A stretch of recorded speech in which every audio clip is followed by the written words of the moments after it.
good day, sir. Have a good day, my man. Yes, sir. Oh, mother.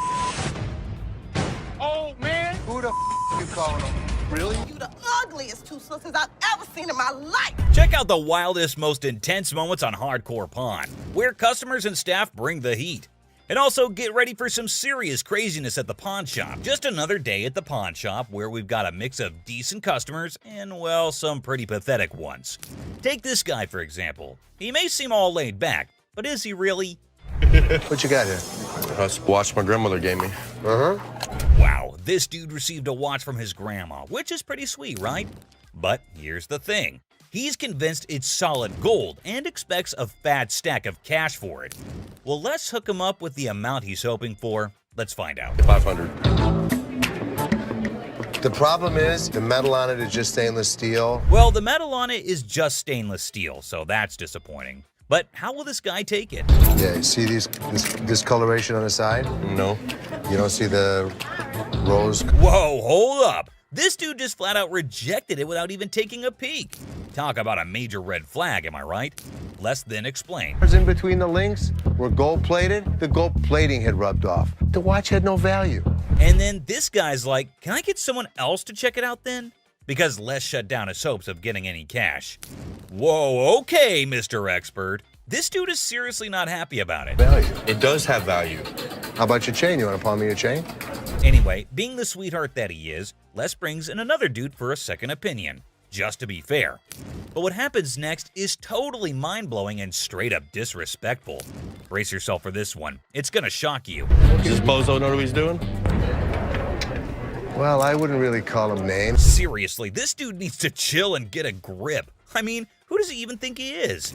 Anyway, from that point on, things started spiraling down, and honestly, it's for all the right reasons. 500. Nothing. Stop being a bitch. Now, Les ain't about to tolerate any disrespect, and nobody should. And this jerk is about to experience a dose of his own medicine. And let me tell you, it's not a pretty sight. Check out what Les has in store for him. Give me my mother. Man, come over here and pick this bitch. Oh man, this dude is about to get serious flipping off, I kid you not. You know what goes down with idiots like him? They're in for a rude awakening. You, get him here. Let's go, my man. Have a good day, sir. Have a good Gotta admit, that was seriously hilarious. What did Les have to lose? Nothing at all. But this guy, oh yeah, he got exactly what he deserved. The man just couldn't stop with the curses.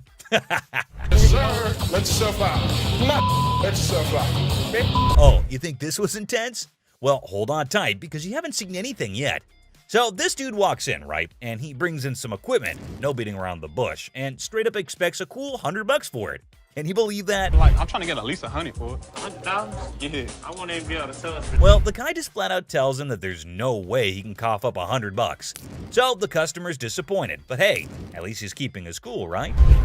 So how much can you give me, man? 20 bucks. Well, we're clueless about what this dude's gonna pull off next. But hold up. Seth comes swooping in to handle the situation like a boss. Let's see how he tackles it. Sitting on the back? Do you know what it is? It don't matter how many you sitting on in the back. Because then I can't. Well, things are seriously heating up, and it's turning into a real mess. Seth tries to talk some sense into the guy, but he's just not cooperating. And instead, he's shouting like there's no tomorrow. Dollars for this. You paid 200 for that, I overheard? Yeah, I mean, Really, you paid 200. So Seth breaks it down for him, saying it's not even worth $100. But this dude is now causing a scene, making a big fuss that's grabbing everyone's attention, to be honest. I'm trying to get money for it. I've been waiting in this line for an hour. I need more than two. This guy seriously needs to calm down. He's dropping way too many curse words. And honestly, it's gonna be his one-way ticket out of the shop. That's when Les steps in to take charge. Let's see how that plays out.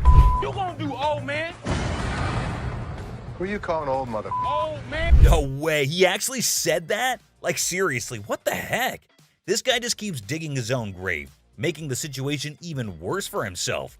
Brace yourself, because what he does next is gonna leave you absolutely stunned. Really, mother? I got this. I got it. You wanna give me more than 20? Oh my god, seriously? Can you believe it? This dude actually tried to mess with Les and thought he could get away with it without being kicked out. That's some messed up behavior right there. Like, what on earth was he even thinking? Wait for an hour. Really? Me? You. Well, he totally got what he deserved. But guess what? that's not even the end of it. Antique computers. Got some equipment here. Yeah. We need some money. We're going to out west. In the pawn shop time machine, two hunters strut in with ancient computer relics. The seller, bewildered by their outdated tech, questions if they're stuck in the 80s. The hunters, claiming they've wiped out all of Michigan's deer, aim for a whopping $900. So how much are you looking for? About $900. The price tag triggers more shock than a retro computer's boot-up sound. What I can offer you is zero. Zero. Comedy sequel, the hunters scoff at the initial offer of $0 for their ancient artifacts. The hunters, expecting treasure, get a lesson in antique appraisal, leaving the shop echoing with laughter and $0 dreams. Wonderful. Thank you so much. You too. In the aftermath of the failed computer barter, the hunters dropped to an $800 offer, met with a swift and resounding $0 from the pawn shop. ZZ Top, mistaken for Detroit's antique appraisers, exits empty-handed. The seller consoles himself with a printer sacrifice to the dumpster gods. I thought it was you, man. Oh, that's good. Ending the scene with a comedic crash and a touch of musical confusion. You people. Plump man. Hi, Hi, how are you? Brian. I'm Les. Nice to meet you. I need to get a watch for my wife's anniversary.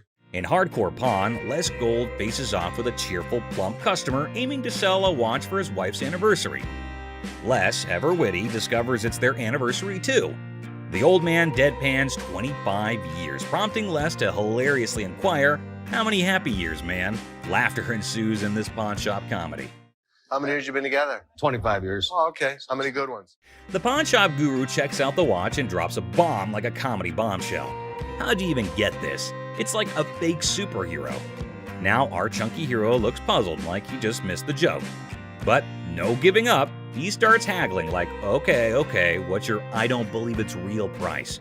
Okay, I don't think it is, but if you say it is, well, what are you going to give me for this? I want to trade for a watch. Too bad, the shopkeeper shuts it down quicker than a bad punchline, not willing to spend a dime on what he thinks is a phony watch. Talk about a comedy of errors in the pawn shop. It's fake. I'm not interested in it. Let me see what you got in watches and take. Now, brace yourself for the ultimate comedy meltdown. Our plum seller cranks up the chaos meter, throwing wild threats about the shopkeeper's wife and claiming he's seen her somewhere. You're married, right?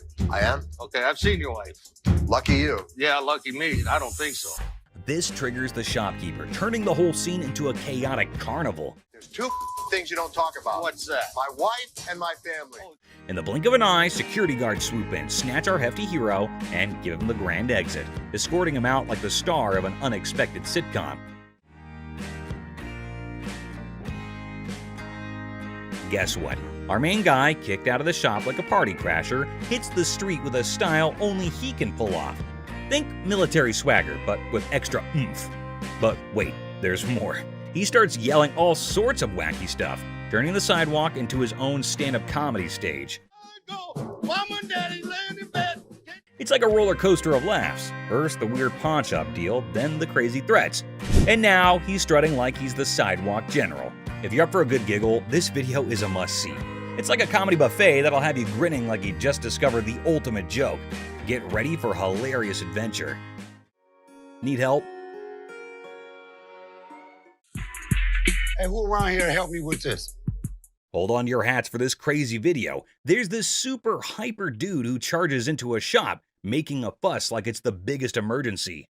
And get this, he decides a random table is his new chill zone. Let me lay on this mother. Let's see. What's this? What's this for? What? No rules, no worries, just pure wackiness. Get ready to laugh your socks off. Get a load of this. A serious lady walks into the chaos, totally shocked by the craziness. She's all polite, asking the lovable crazy guy to hit the road. But guess what? He's on a whole different planet. That's what I've been screaming for. Come here. This is baby, right? Get your ass over and shut up. Instead of leaving, he's like, hey, join me on this table for a weird chat. They're both lying on the table, talking and joking as if they're old friends. It's not just hilarious, it's ridiculous. No, I ain't getting no. Get off that bed. What the you gonna do? Wait for it. The madness keeps going. Out of the blue, a security guard and the lady's dad crash the party, and they're not having any of it. Can't get over how Look, I ain't even looking at this mother. The scene is just too much for them. Team Serious mode activates, and they start shouting at the eccentric guy like, "Out, ASAP," with some epic pushes. They boot him out, leaving everyone in the shop totally confused, but also in stitches. You don't disrespect my daughter in life. It's like a comedy ninja showdown. This bizarre and hilarious incident is a comedy masterpiece. It's a roller coaster of hilarity, from the wild guy's antics to the unexpected camaraderie on the table, and the chaos with the security guard and parents. You don't talk about my daughter. You understand that? This video is about giving up of the seriousness and diving headfirst into the fun of being a little wild and having a good time. Get ready to laugh until your sides hurt. Bitch, don't put his mother hands on me. Where's Seth ass at? Little small talk. Watches. Get ready to giggle. So, there's this new lady in the shop who's decided to be a rebel. She goes all sneaky and puts the shop's watches up for sale online without telling anyone. Now, imagine the staff just standing there, scratching their heads like, what in the world is going on? But oh, it gets better. So you wanted to know if Tressa asked me to put anything else on the internet? Yeah. Well, she did. This concerned guy sprints to the owner like he's in a marathon, spilling the beans about the lady's secret watch-selling mission. It's like a comedy of errors in a local shop, and you won't believe how funny it gets. She asked me to put a watch on the internet. She didn't ask me, no. John came up to me. She didn't ask you?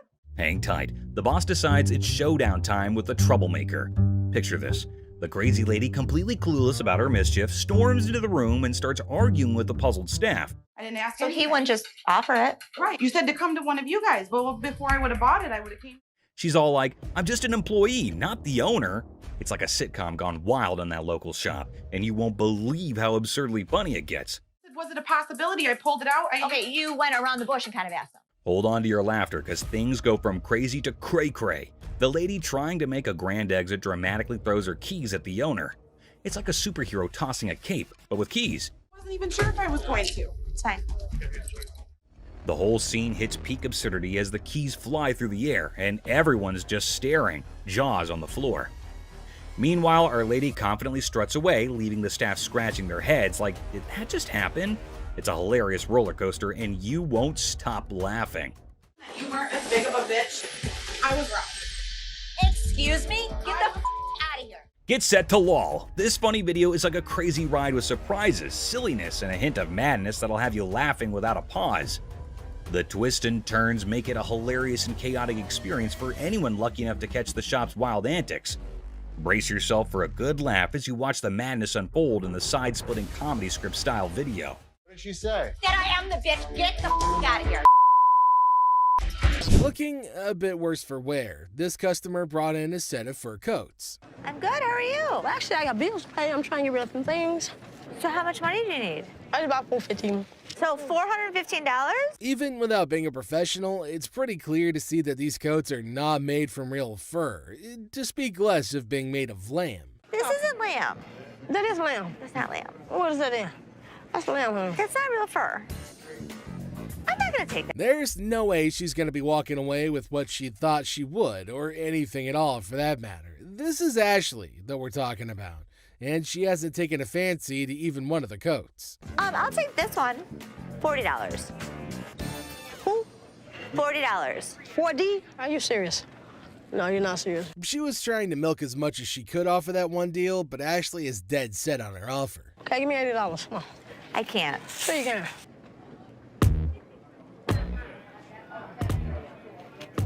To make sure that things were cool, Byron decided to move closer, the big snuggle bear that he is. Big boy, I like big boys, yeah.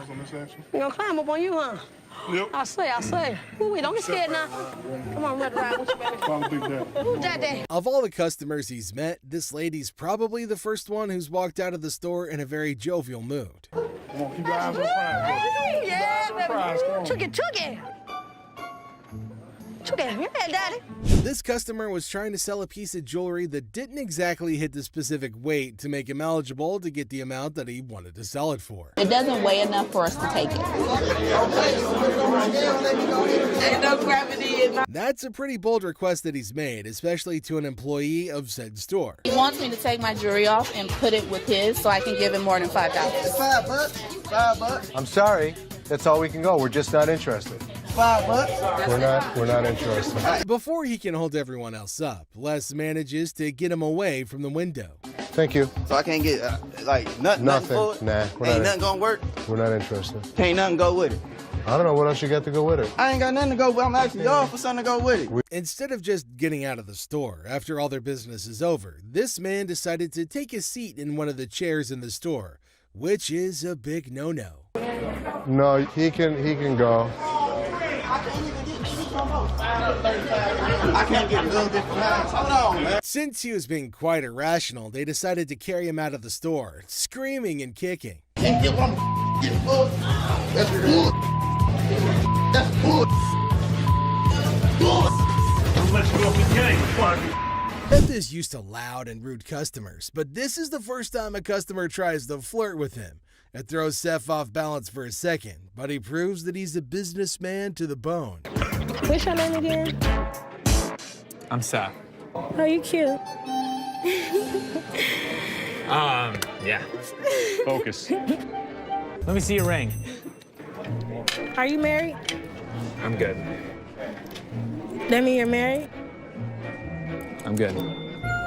Seth gives the woman his offer for her items, and she replies with an interesting counteroffer. Neither Seth nor Rich are willing to take up her offer, but Seth might know someone who will at least consider it. You want to taste it, Rich? I'm good. Rich, you just offered. Dude, listen, I wouldn't move in on your action. Hey, Rick. Would you suck on that pacifier for $20? Rick reluctantly rejects the earlier offer, but Seth raises the stakes and makes an offer his employee can't resist. Everyone enjoyed that, even Rick, especially Rick. I'll buy you lunch for the week.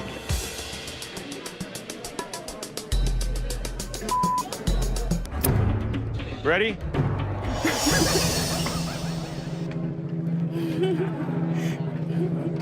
Seth closes a deal with the pacifier-sucking lady, and we can all agree that he made the best of the deal in every way. Would you suck it for $20? So $300. Sure. You want to do it? Great. Thank you. For $300, she got a good deal and we got a good deal. This customer walks in with Travisky crystals. Seth has no idea what the hell these crystals are, but he knows what this woman has is not real. My grandmother gave me that ring before she passed away, and she told me that they were Travisky crystals. I'm not interested in your crystals. No, I'm not going anywhere until you give me some money for my crystals. Do you not understand English? The crystals may be fake, but not everything about this lady is fake, and she does her best to make that point to Seth. Me, personally, I'd rather buy a Kyber crystal. Something that's real. Really? These right here, they're real. They're real. Can I get some money for those?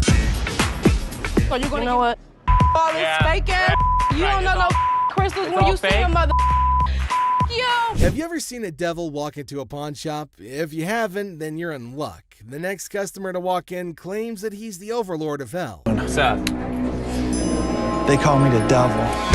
That's some freaky there, boy, let me tell you. Yeah, he was a devil. Sure he was. Les doesn't care if this man is a 2,000-year-old fallen angel. The pawn shop owner is going to make a deal with the devil if he can make some profit from it. How long did it take you to get all these tattoos? Probably 2,000 years. How old are you? 2,500 years old. Tell me what you give me. The merchandise is worth scrap value. I could have gotten $650 for this stuff. I take $650. She doesn't last long in the pawn shop, and she even broke the TV more for some random reason. Look at her watch. Is that a ladybug? It is. Yeah, that looks kind of nice. Full cut stones. Give me a second. Okay. Mother of pearl dial, like I said. Man, same old, same old. What's going on? Excuse me? Don't you get paid by the hour? Trying to rush people? I'm not trying to rush you. You are trying to rush me. Get the wife's back out. Don't try to play me. Seth and this customer can't seem to get anywhere in this transaction because she's texting. No, I'm not You laughing. laughing? You laughing? What's funny? Are you mental? Menthol? Mental. Do you see this phone? Do you see me texting? I can slow down. Yeah, please slow down. I am checking at me like I'm crazy. That is crazy to you? I ain't crazy. Yeah. I'm a VIP. You better recognize. Have a good day, man. You have a good day. Who owns this place? I'm trying to buy a watch. Don't be pushing me up in a flop. Please. Pay attention. I ain't got time for this. You know what? She got outside like a damn transformer. Wig flew off. She saw the Iron King starter kit. It was terrible. Don't forget about your wig. Have a good day. Leave me alone. The woman gets worked up about her texting. This leaves Seth no choice but to send the woman off the premises. All right, gonna redeem this.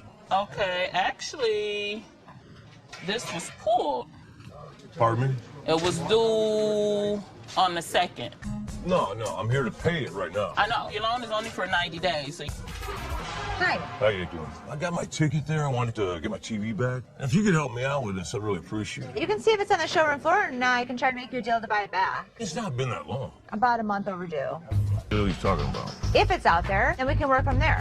Look, seriously, come on. Why don't you just give me the TV back so I can leave, all right? Yeah, I'm getting a little aggravated. I'm sorry you're getting... I'm ready to, You're ready to what? Just get pissed off.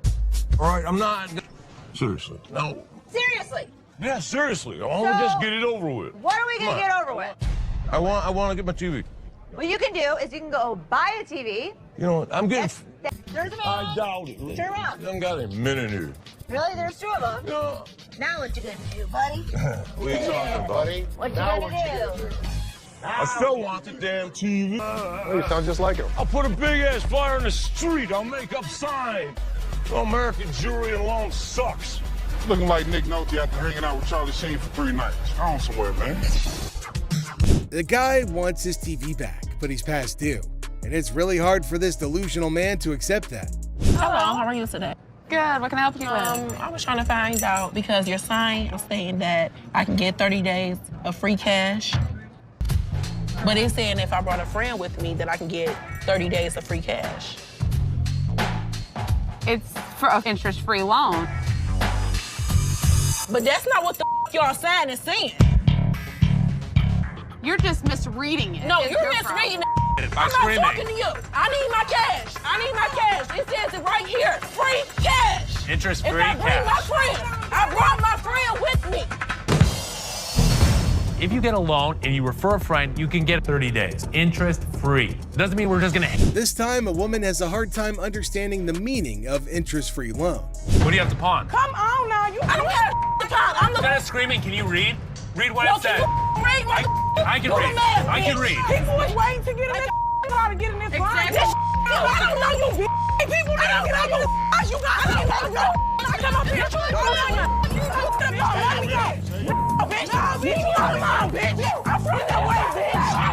All you need to do is read. Another random customer gets involved and it becomes a huge issue. Oh, come on. What up, bitch? Leave me out of my walk, bitch. They really wanted to go at it, so we let them go at it in the parking lot for a little minute. I ain't never that, bitch. All I saw was ass cracks and elbows. Oh, I'll be back. That's what I thought. I'll be back. I'll be back.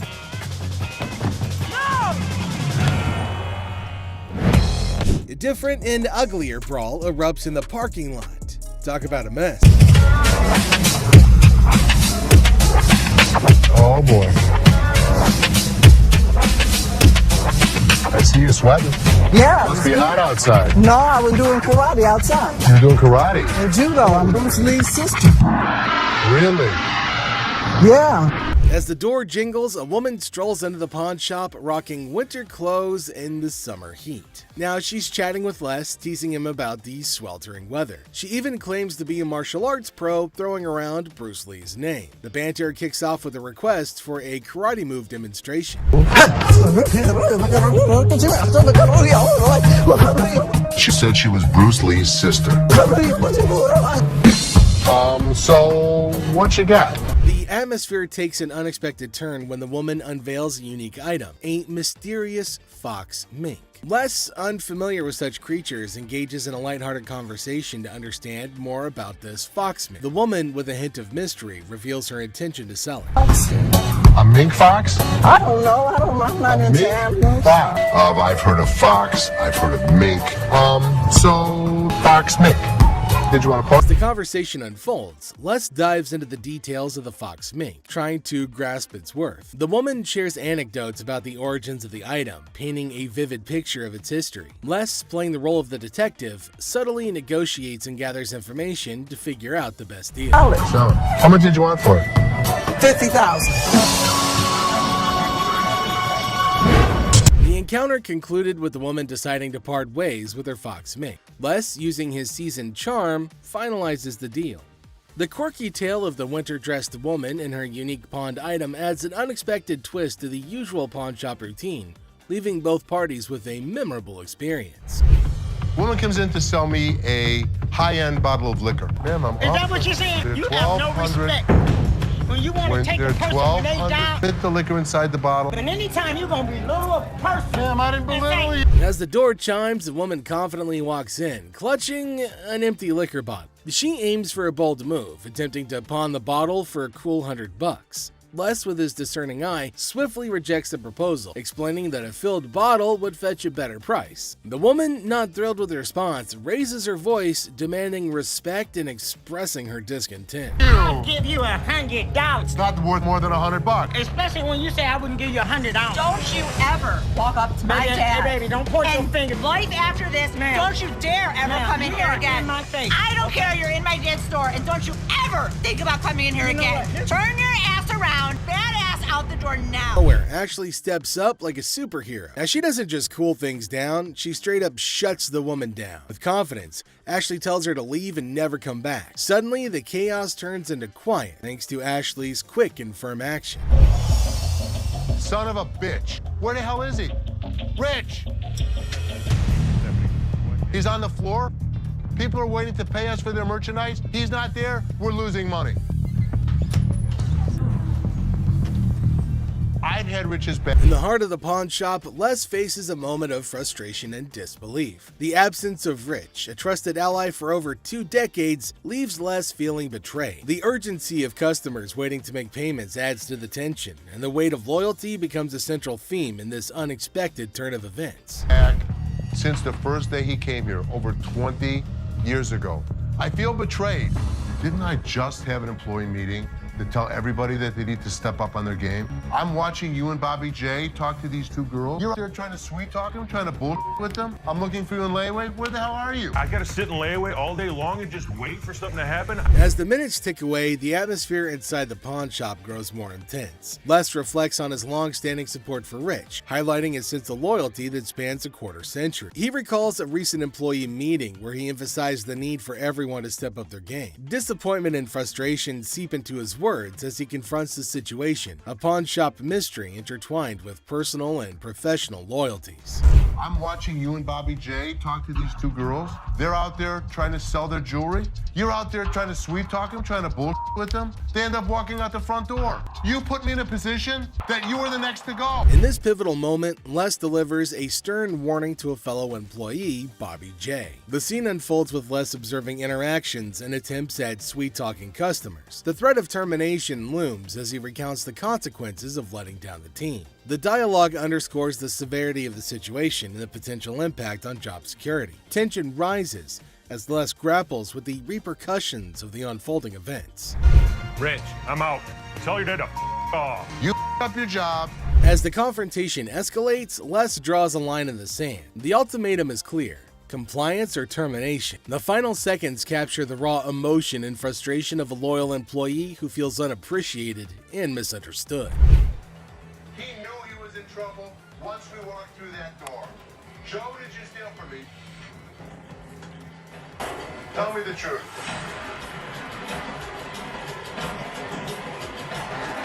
Inside the pawn shop, a sense of trouble looms as the head of security, Joe, faces a difficult moment. The air is heavy with anticipation as accusations are laid out. In a tense exchange, the truth emerges when Joe admits to stealing. The weight of the admission sets the stage for the unraveling of a trusted employee's actions.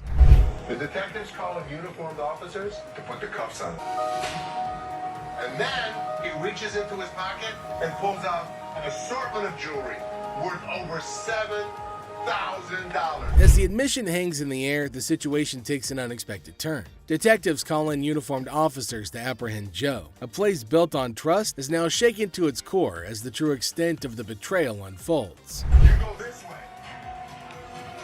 This is my loyalist point, my head of security, guy that I trust. The arrest unfolds and reality sinks in for the pawn shop owner. The disbelief is evident as a devoted employee, the head of security for the previous 3 years, is carried away in handcuffs. The emotional weight of the betrayal is clear in the owner's voice, which expresses the anguish of putting trust in someone who later proved dishonest. If he was, it could be anyone.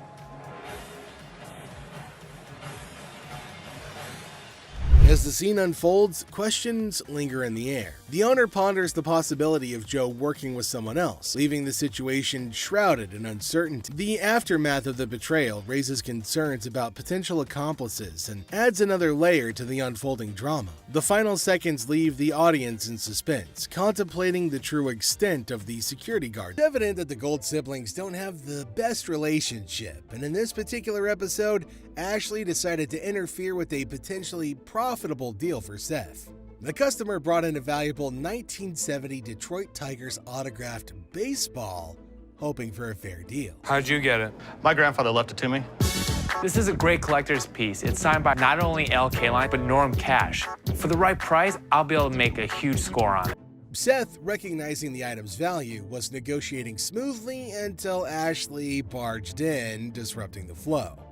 Ignoring the potential earnings, she proposed a mere $250, significantly lower than the customer's expectations. Seth, aware of her intentions to provoke a conflict, tried to salvage the situation, suggesting a more reasonable $500. Looking to have a good time down south. Yeah, but you're not bringing me something that's worth about $1,500. To me, it's worth more than that. But why? You're not an avid Tigers fan. What have you got here? I've got a 1970 Detroit Tiger autographed baseball. How about $250? $250? No way. No way. Ashley persisted with her lowball offer, causing confusion and frustration for the customer. Instead of addressing the customer needs first, the siblings engaged in a heated argument, making a spectacle of themselves. Ashley's refusal to understand the item's value and insistence on her insulting price only added to the chaos. Ultimately, the siblings missed an opportunity to make a profit, showcasing their relationship. How about 500? No, it's got to be higher. I said $250. I'm at 500. Do you know who signed that ball, Ash? It's not worth the $1,500 he wanted. Can I have my ball back? Do you want to give him his ball back, or do you want to act like a I don't total know. ass? I want to spit out another price to really insult him. Are you serious? No, you can't close a deal. You just don't know how to close a deal. I close every deal. This lady stomps in demanding stuff her way, unless he ain't playing patty cake. He throws her own words back like boomerangs, leaving her flustered and spitting curses.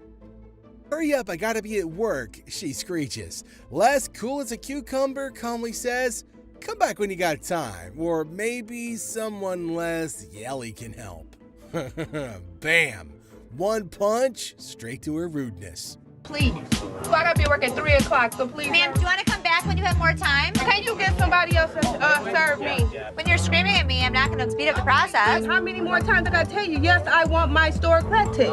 Couple more times. Well, I guess so, because she showed now listen. Just a couple times. And I hope you have fun with your thousands and help burn with you when you burn it. Oh, but this lady, no, she ain't backing down. She throws around threats like confetti, wishing fire and brimstone on Les. Now, Les ain't no saint, but nobody deserves that kind of abuse.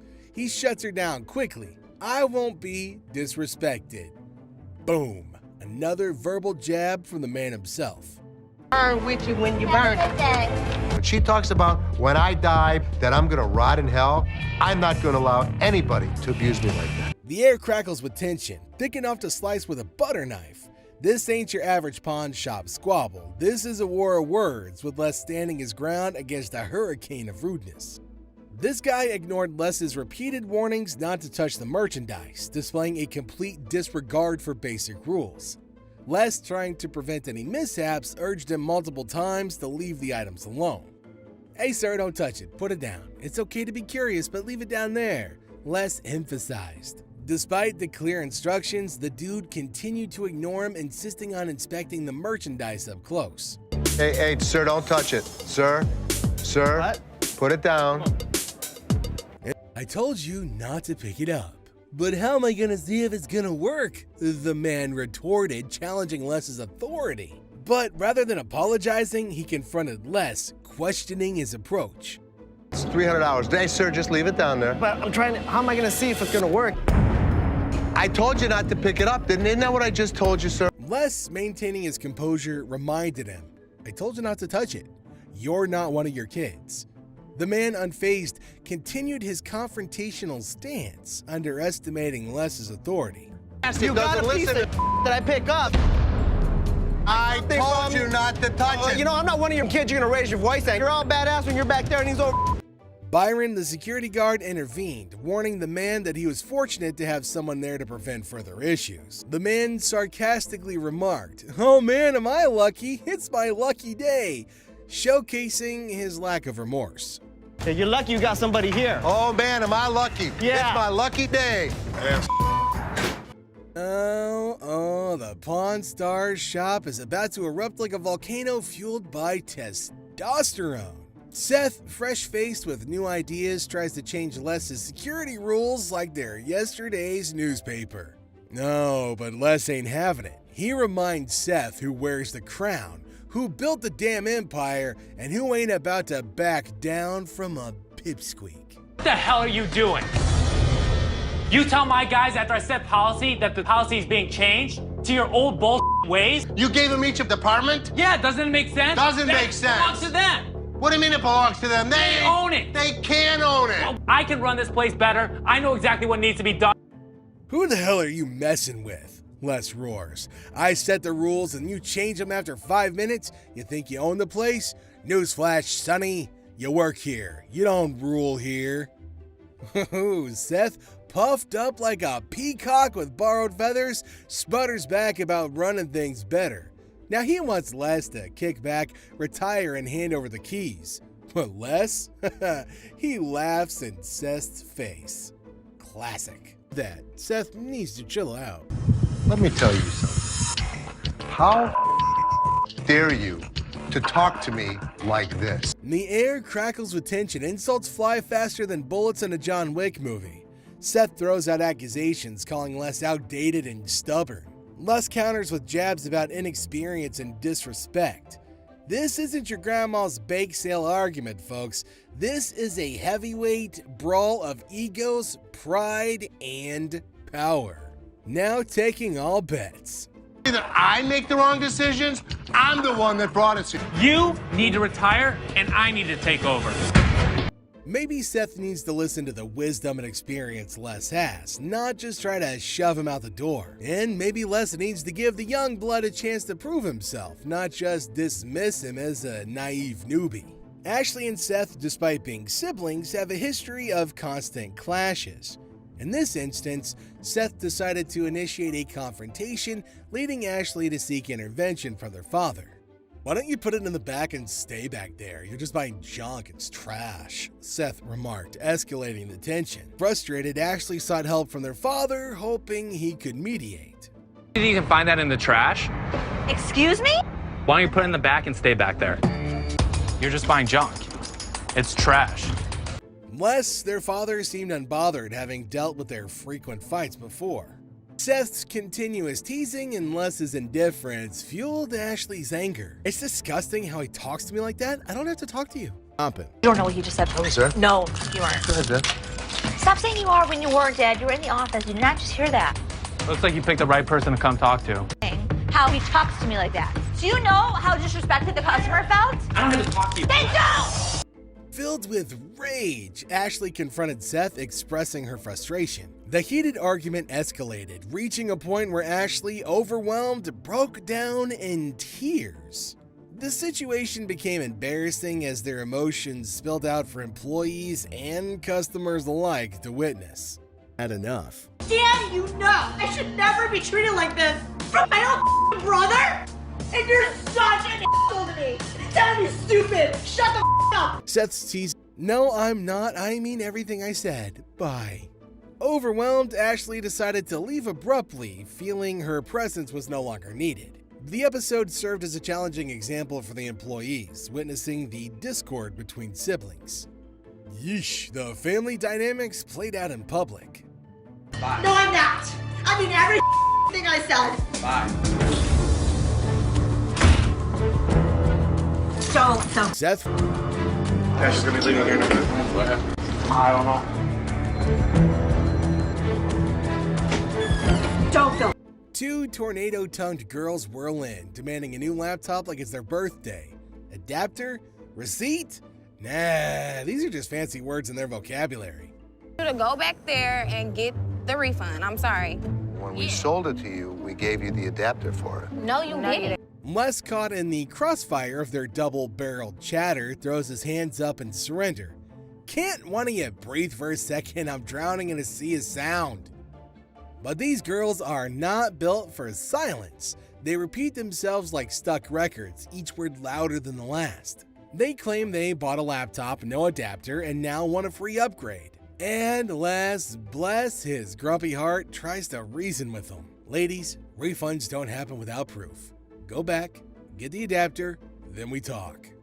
But these girls are allergic to logic. They throw tantrums like toddlers denied candy, their voices reaching a pitch that could shatter glass. Les, pushed to the edge, unleashes his inner grizzly bear. Hold your horses or I'll call security to hold them for you. Remember us. I do. You don't have the adapter that I gave you. You never gave us an adapter. Go home. Why can't you help us? I don't want to hear that. Okay, let's go. Please, let's go. You giving me my money? Keep going. Y'all tripping, go. This isn't your average customer service squabble. This is a battle for dominance, a clash of wills that can make a grown man cry. Maybe these girls need to learn some manners. When Seth dealt with a customer and his mom looking to sell a speaker, things took an unexpected turn. Despite the customer's plea and a sad story, Seth, not being a good Samaritan, stuck to business. How you doing? Hey, how's it going? Good. Taiwan, man. Taiwan, I'm nice here to meet today. you. I got a speaker. You got multiple speakers. It's even better then. Yeah. Hey, how's it going? I got a speaker, the customer explained, hoping for a decent deal. Seth, however, proposed an offer far below what the customer was expecting, causing frustration. What are you trying to give me for this? I want $150. So what you trying to give me for this? I want $150. What you Selling it or pawning it? Selling it. Yeah, Seth's counteroffer of $45 didn't sit well with the customer, leading to an exchange of heated words. I don't need that. You came in, you want $150. The customer retorted, oblivious to the fact that he was in a public place. Like $45. Hell no, man. Well, that's your choice. You don't have to take it. Why you can't give me $100? The situation escalated quickly as the customer's profanity-laced tirade continued. Unsurprisingly, his disrespectful language right in front of his mom earned him an unexpected consequence. A good old-fashioned ass-whipping. I don't need these mother. They won't give me what I want. You came in, you want $150. Damn. What? Mama, You don't talk like that in front of these people. I done raised you better than that. Amazed, Seth watched as the woman disciplined her son, treating him like a kid. The unexpected turn of events left both Seth and the onlooker surprised. To Seth's astonishment, the woman even returned to apologize for her son's unruly behavior. Actions, he got himself an ass whipping. Take you nowhere. It's got holes in it. Without you Mama. boys Oh, man, I ain't seen a whooping in a while, man. Seth, I am so sorry. No, that's fine. I apologize. I appreciate that. Thank you. Thank you. Handling my security staff. Seth's patience is hanging by a thread as this customer blows in like a hurricane, demanding her computer. No pawn ticket, no ID, just a whole lot of bad attitude. I'm here to pick up my computer. Sure. I lost my pawn ticket. Okay. You have ID? No, I gave it to the lady over there. I gave my ID, I waited. I need my computer now, she hollers, each word a frickin' sonic boom. Seth, bless his soul, tries to navigate the storm, gently steering her to the right window. But this lady's got a temper that could melt solder. You ready? I just walked over here and waited a moment. Okay. How many moments did you wait?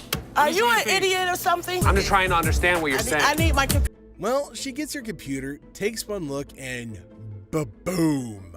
The volcano erupts. It's scratched, stained. This wasn't like this before. Her accusations fly faster than a pawnbroker's calculator. Seth, now juggling exploding customers like a circus clown, tries to calm the waters. I would like to get my computer, please, because he can't understand. I need you to sign. Here you go. Here you go to $247. But this lady's got as an insatiable an appetite for drama as the blue friend does for cookies. New computer, I want another one. Ugh, she screeches, pointing the finger like a loaded weapon. Ooh, and Seth at the end of his rope sees red. You scratched it, lady. Watch your back. Oh no, I need to see somebody up in here. Yes, ma'am. Yes, my computer's all stretched up and stained up, and it wasn't like this when I brought it here. It says scratch. No, I did not bring this computer in here like this. I want me another computer for all even. That's an apple. What a talk about some tension.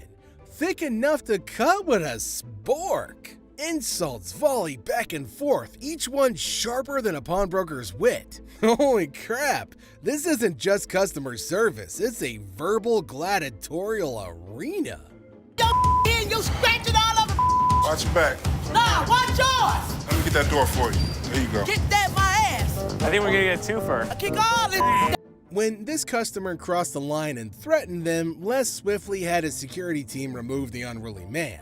Despite the initial confrontation, the situation took a foolish turn as the man decided to escalate things by sending death threats their way. To threaten them, Les had his security haul him out immediately. You're gonna what? You heard what I said. I didn't hear what you said. Tell me what you're gonna do to me. Watch your Get your hand out of my... You're gonna what? Tell me what you're gonna do to me. The man's aggressive behavior continued, leading to security promptly intervening to prevent any potential harm. The man's absurd threat to kill them raised serious concerns about the safety of everyone involved, when he decided to send death threats their way too. Kill you, motherfucker! Who you gonna kill, huh? My face. Who you gonna kill, huh? Get out my face. Quick to react, the security team subdued the man before he could act on his threats. With law enforcement on the scene, the fear of facing consequences seemed to have a sobering effect on the agitated customer. It's pretty amazing how a night in the local jail can change one's perspective for the better. Ashley reported the incident, emphasizing the severity of the threat, and the officers took charge of handling the situation. The presence of law enforcement likely contributed to the man realizing the serious repercussions of his actions. Hi, I have a threat up here at American Jewelry and Loan right now. So I was standing behind the counter, and he came up screaming. My security guard came in and started escorting him out. As he was going out is when the... Despite his initial rage about losing his belongings, the man seemed to backtrack a bit, attributing his outburst to venting frustrations. While it's not an excuse for threatening behavior, it sheds light on the complex emotions that can arise in intense situations. I was mad because I lost all my stuff. I might have did say something to that effect, but it was only venting, like any normal person would. A clueless dude stumbles in looking for a generator thingy that makes magic light. Seth, bless his soul, tries to explain the whole electricity generation thing in kindergarten words. But this guy, denser than a block of concrete, bro. I'm looking for something like a generator like this. You want to generate electricity, yeah, right? That's what a generator does. So all you do, open up the gas can. Sure, $900 for that rusty hunk of metal? The dude literally bellows. 55's my limit, maybe 6 if I squint real hard. Seth, his patience thinner than a pawn shop receipt, tries to negotiate, but the dude just digs his heel in like a stubborn mule. But I don't have 900. What do you have? I only got like 5. 500? Yeah, I could push it to 6. I'm pretty firm in 700. Could you fire it up at my house? Once you purchase it, you can actually take it to your house. This is ridiculous, dude. Okay, the dude wants to borrow the generator, Borrow, like take it home for free, play with it, and maybe, just maybe, return it someday? Seth, his face turning the color of a bad burrito, politely explains the concept of buying and owning things. But the dude bro's ears are firmly shut and locked in a world where generators sprout money and pawn shops give stuff away for free. You want to buy it or not? I want to borrow it at least. Borrow to see it? What the f worth? Give me $700. You can borrow it indefinitely. You want to bet? Excuse me. Have a good day, sir. The hell out. Seth finally explodes, his voice cracking under the strain. The dude, as surprised as a goldfish with a harmonica, stumbles back, sputtering about ridiculousness and bad service. And just like that, the Pawn Star Circus gets one more clown ejected from the ring. Ridiculous, man. Your store, bitch! I really think you offended my poll. I think I don't give a Penny pincher. Get ready to chuckle. This hilarious video is all about a super energetic girl trying to convince her super penny pincher dad to hire more security for their shop. She's all passionate like, "Dad, we need extra protection." But oh boy, her dad's like, "Nah, that's just throwing money away." Adding an extra night security guard is an expense we don't need. Dad, I just don't understand. The funniest part? When the argument gets so wild, the girl pretends to be super angry and storms out of the room. It's silly, it's amusing, and you'll be laughing your socks off at their crazy fight. Every single time I have an idea and I bring it to your attention, he then has to walk in. Hold on to your funny bone. This comedy video is pure chaos when the staff walks out, and surprise, the roof is missing. Peel the roof off? Yeah, they peeled the roof. Yep, someone peeled it away like a giant banana. Imagine the team head scratching in disbelief. Their shop literally got unroofed. The alarm company called. They thought it was a false alarm. Is anything missing? I have no idea. Now, here comes the kicker. They start worrying it might be a sneaky robbery. Cue the panic as they sprint to check the CCTV, hoping to catch the audacious roof peeler in action. Get ready for a laughter-packed roller coaster as they dive into this hilarious investigation. Get ready to laugh in this super funny video. They got 2 guys. So they get through the internet room, jump in.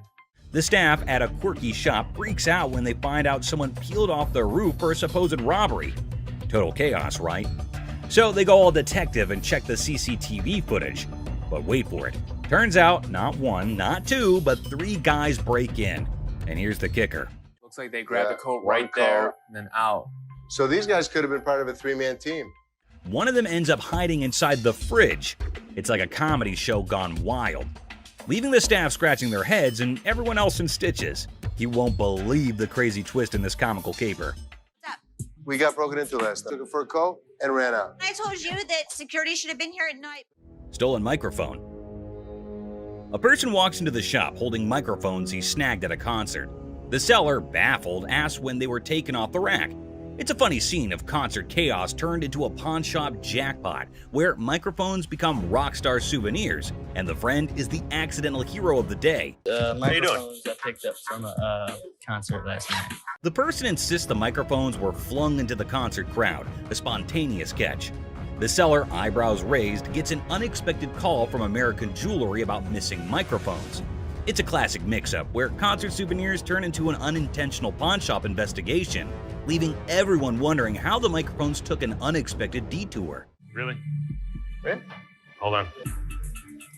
I'm from American Jewelry. I have a gentleman down here. In this pawn shop drama, the person's microphone saga takes an unexpected twist. The seller, realizing the merchandise might be stolen, makes a dramatic call to American Jewelry.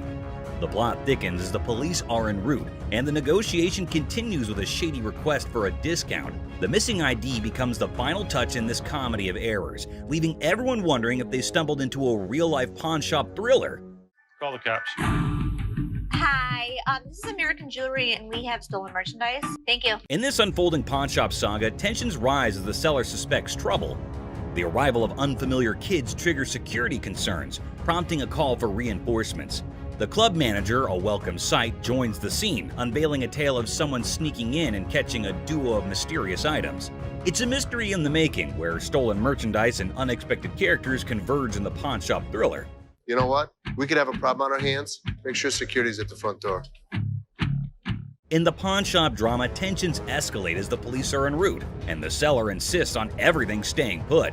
The departing suspects face an unexpected detention, with the club manager playing the pawn shop authority card. It's a scene where the lines between customers and potential culprits blur, leaving everyone caught in the web of a real-life pawn shop mystery. The anticipation builds as they wait for the cops to untangle the web and unveil the truth. They're leaving. No, man, you can't leave. The cops told us to hold you here. A mad girlfriend. Welcome to the whirlwind of pawn shop hilarity. Our unsuspecting star walks in, aiming for a ring appraisal and potential pawn deal.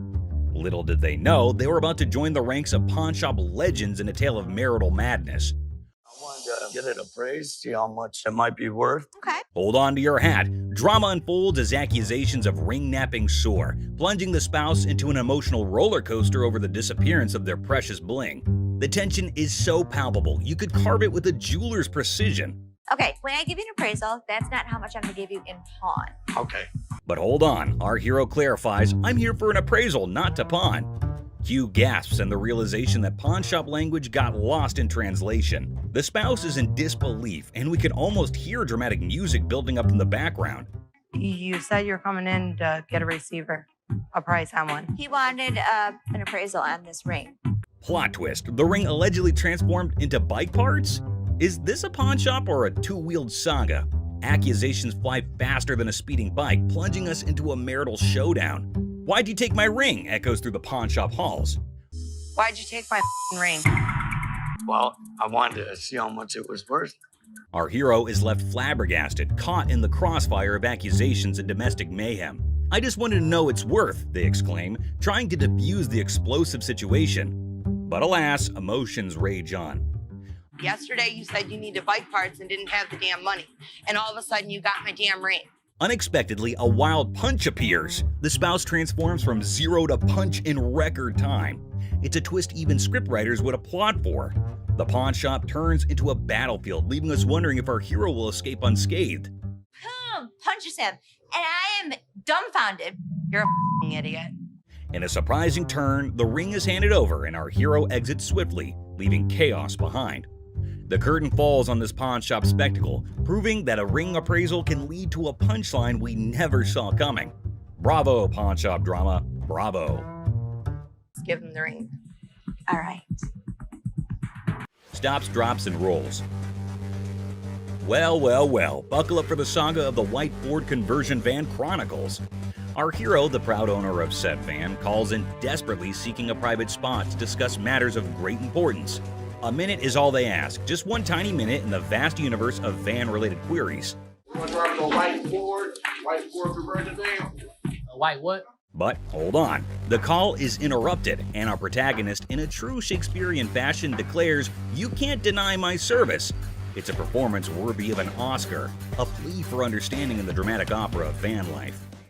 Hey, hold on, I'm gonna call you right back, man. You can't give me a minute? I mean, I've been there.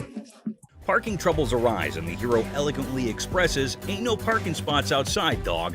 The struggle is real, and the van owner is on a mission to park where no van has parked before. The drama unfolds, they assert their right to park no matter the odds. Suddenly, I'm patiently telling you, dude, park your spots outside, dog. Suddenly, a wild confrontation appears. "Don't touch me, man," echoes through the hollowed aisles. Our hero stands their ground, defying the unjust touch of the parking enforcement nemesis. The battle cry, "Back the up and let me do me, please," becomes the rallying call for all van enthusiasts. What you saying? Don't touch me, man. Don't touch me. Don't touch me. Don't touch me. Enter Ashley, the unsuspecting bystander caught in the crossfire of van-related turmoil. "Can we go to talk outside, man?" she diplomatically suggests, attempting to defuse the situation. Meanwhile, our hero, undeterred, asserts, "I'm not going nowhere," as if the van gods themselves had bestowed upon them a divine parking mission. I'm Ashley. Nice to meet you. Can we go talk outside? Man, tell your man to get off. Here, walk outside. In a shocking turn of events, our hero literally stops, drops, and rolls on the store carpet, leaving everyone perplexed. The van saga reaches new heights as the hero declares, "I catch one hood, I'm beating asses." It's a climax fit for the silver screen, leaving us wondering if van enthusiasts everywhere are destined for such epic battles in the pursuit of the perfect parking spot. Bravo, van drama. Bravo. Ashes! Guy in the refrigerator. In this episode of Hardcore Pawn, we are taken to the time when a crazy man entered the shop, and when no one was looking, he took refuge in the refrigerator for reasons unknown. Thankfully, this man had spotted the crazy man and went to Ashley and others to let them know. At first, no one would believe him, but by the looks, he looked quite genuine, so they followed him up to the spot where the fridge was. Still hardly believing the man, they went to open the fridge, and boom! The man was curled up inside, about to make the refrigerator its new cozy little home. I don't know what y'all doing over here. There's some mother in the refrigerator. What? The whole situation was so absurd that not a single person in the whole shop could believe that there was a whole person hiding inside there. Good thing that they have security in the shop, so the man got what he deserved.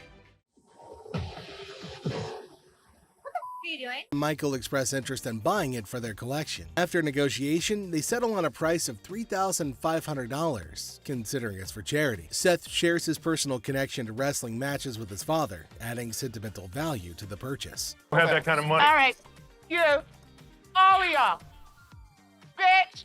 If you want some help, talk to us like a human being. Aloha. Thank you there. The woman gets angrier and calls Ashley names. Ashley stays calm but tells her to talk respectfully. The woman leaves angrily and this situation doesn't get resolved. On picking up very expensive pieces grabs Les's attention. Hey, sir, don't touch it. Sir, if there's anything you want to see, we'll be more than happy to show you, sir. Well, what do you know? Expensive pieces tend to be fragile. How am I going to see if it's going to work?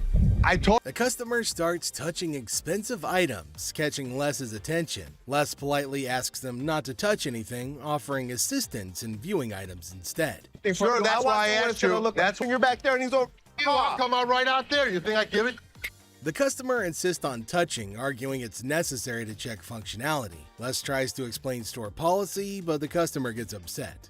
Out of my store. Don't touch it. Don't time to go. You're lucky you got some. The customer's frustration grows, prompting Les to ask them to leave for disrupting the store. Les firmly directs the customer to leave, highlighting their luck in having assistance. Jersey just moved into the town and is on an errand from his wife. My wife and I, we just bought a house and she sent me here. She said, see what you can pick up. Let's find some. I'll bet you can make it. A middle-aged man from New Jersey, recently moved into town, is running an errand from his wife to find furniture for their new house. He spots a couch in the store and expresses interest in making a deal. After looking at a cheap couch, the customer notices that the couch is dirty. You gonna clean all that up before I buy it? That's why it's so inexpensive. I gotta tell you, man, that's nasty. Our used furniture sometimes has things. While checking the couch, the customer notices its dirty condition and questions if it'll be cleaned before purchased. The store attendant explains that the low price reflects its used status, which includes some dirtiness typical of secondhand items. Really? Well, I only got $200. After sitting down to give the couch a try, the customer begins being disrespectful to Les. And let me try this. What? My shoes are cleaner than this couch. Then don't buy it. Make me a deal. I got cash in my pocket, man. Wow. The man doesn't like how the couch looks and tries to pay less for it with the money that he has. He starts being rude, saying bad things about how dirty the couch is and insulting the store. I bet you're the mother that's been sitting on here farting. This was actually my couch. We had a reupholstered and I gave it to Ashley. When the comment reaches Ashley, Les's daughter, Les has enough of this customer. Is that your daughter? That's my daughter. She must be nasty too. The customer's derogatory comments extend to Ashley, Les's daughter, who works at the store. Les, the owner, has had enough and confronts the disrespectful customer, defending his daughter and the store's reputation. How are we doing anything? Les decides to end the interaction, urging the customer to leave the store. The customer, unwilling to change his behavior, decides to go elsewhere, ending the encounter on a sour note. Excuse me. Hi. Hi, I have a question for you. Yeah. Okay, I went to get my purse back to make my payment. She's telling me this is expired. That's my purse right there. That one right there is black one. So I want to know why it's out there. A girl approaches Ashley in the pawn shop with a question about her purse. She claims that her purse, which she points to, was wrongfully labeled as expired, and she demands to know why it's out for sale. My purse right there. How do you know that's your purse? Because I know my purse. Here's the money. I want the purse. Got that? If you don't give me the purse, I'm gonna climb over the counter and get it myself. Just give me my purse. The girl argues that the purse refers to her and displays money, as evidently Les decides to eject her from the shop, ending the encounter. You guys seen the 32 Roadster? I haven't seen it, son. Someone probably stole it. It was parked in the warehouse. How could someone steal it? A high-tech thief could get into this warehouse easy. Rick becomes anxious when he learns that Corey took the expensive 32 Roadster to the gym, fearing potential damage to the valuable merchandise. Have you guys seen the 32 Roadster? I haven't seen it, son. Someone probably stole it. It was parked in the warehouse. How could someone steal it? A high-tech thief could get into this warehouse easy. All you have to do is cut a hole in the roof and lift it out with a helicopter. Pick the lock and... The conversation shifts to the possibility of the Roadster being stolen, with various theories proposed, including high-tech theft methods like using helicopters or hacking into security systems. Roadster around? I'm not driving it around. I just took it to the gym. That's driving it around. The thing is in perfect condition. What if you wreck it? What if you ding it? What if you scratch it? I'm not an idiot. I'm your partner. Rick says he didn't drive the Roadster just for fun. He says he only took it to the gym. He defends himself from being called careless. He reminds everybody that he's a partner in the business. I can't believe my dad's giving me a hard time about this. I mean, what's the point of owning a pawn shop? Tensions raise between Rick and his father as they argue over the handling of the Roadster. Rick feels frustrated by his father's skepticism and restrictions, questioning the purpose of owning a pawn shop if he can't enjoy its items. Later found out that the car was not nearly worth $68,000. His expert had failed to notice that the car was a hot rod. Later, Rick learns that the Roadster is worth a lot more than he realized, valued at nearly $68,000 due to its hot rod modification. So what can I help you with today? Got this ring right here. See how much it might be worth. Okay. I also wanted to know how much you guys... A customer brings in a ring for an appraisal and to inquire about pawning it for cash. He seeks to understand its value and potential loan amount. What are you talking about? You said you're coming in to get a receiver. Why'd you take my ring? Well, I wanted to see how much it was worth. Bull. Why'd you take my ring? Yesterday you said you needed bike parts and didn't have the damn money. And all of a sudden you got my damn ring. The problem started when Les checked the ring to see how much it's worth. The charade. However, Ashley stands firm, recognizing the futility of the scam and the level of wrongness involved. It's like trying to sneak a peek at the answer key when the teacher is watching. Yeah, that's not happening. First of all, don't talk to me like I'm an idiot. Give me my purse or I'm gonna come over that counter and get it myself. Oh my God. Get your hands off me. Have a nice day. Let's go. You. With a swift resolution to this failed escapade, the girl finds herself unceremoniously escorted out of the store. Lesson learned. Ashley's scam radar is always on, and jumping over counters won't get you far in this pawn-filled drama.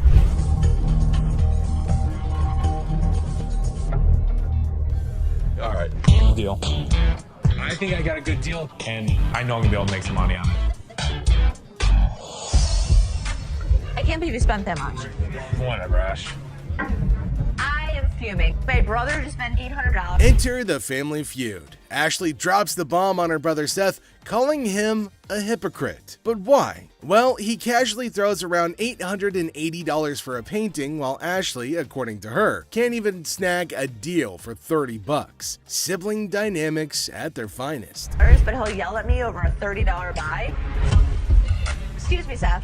What, Ash? I was just out there watching you do a buy for $880. So instead of working and watching me.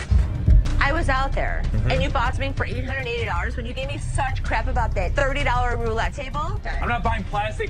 I'm buying stuff that we can actually resell without a problem. You will never resell that. They will sit in the back and rot. Are you kidding? We'll put it around the corner. We're going to make $1,000 plus on the deal. Really, Ash? You know I'm going to be upset. The plot thickens as Ashley confronts Seth about the apparent double standards. She probes into the intricacies of spending $880, questioning how bad it could be. Seth, in classic sibling fashion, argues that his purchases are all about resale value, a concept he conveniently forgets when it comes to Ashley's shopping habits. According to him, he's the revenue guru. You are just a hypocrite. She was just being ridiculous. I just want her to stop talking. Ash, what do you want from me? Apologize to me. Apologize? Apologize that you're such a hypocrite. You know what, Ash? I'm sorry. I'm sorry that you're a bitch. You, Seth. You're such an ass.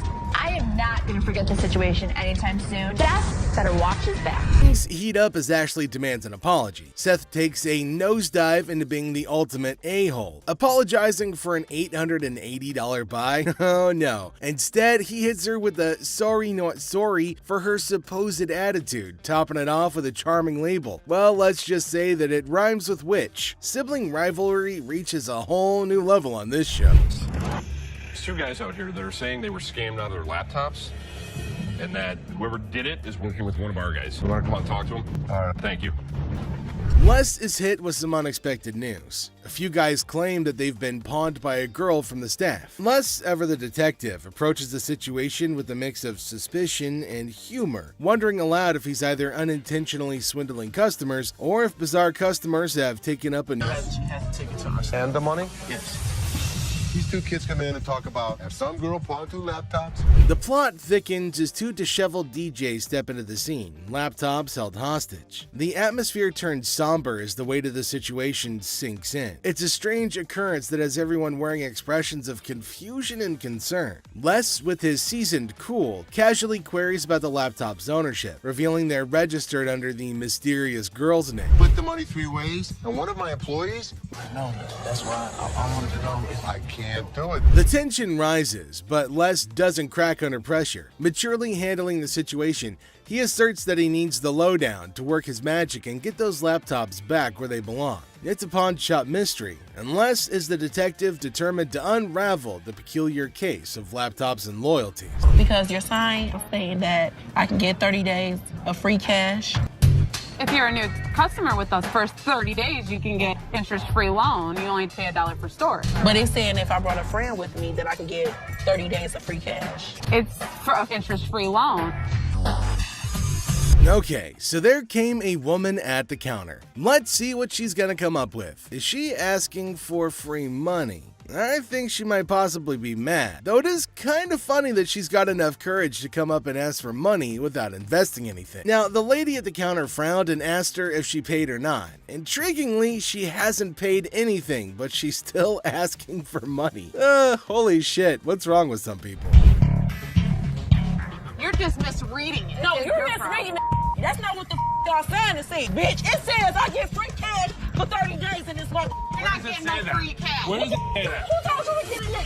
You did. I'm not talking to you. I need my cash. I need my cash. It says it right here. Free cash. Oh, and to make matters worse, she started shouting at her. Everyone around started looking at her, wondering what the hell was going on. Seth and Les get a little furious as everybody's just standing around trying to figure out what's going on. She started bullying her, but the lady tried to explain to her again that she misunderstood the agreement and they're not just gonna give her free cash. But this lady's just not listening to anybody. Well, Seth then enters, so who knows what's gonna happen now. I brought my friend with me. If you get a loan and you refer a friend, you can get 30 days, interest free. That doesn't mean we're just gonna hand you cash. What do you have to pawn? Come on now. You gotta have the job. I'm the Don't screaming. Can you read? Read what it says.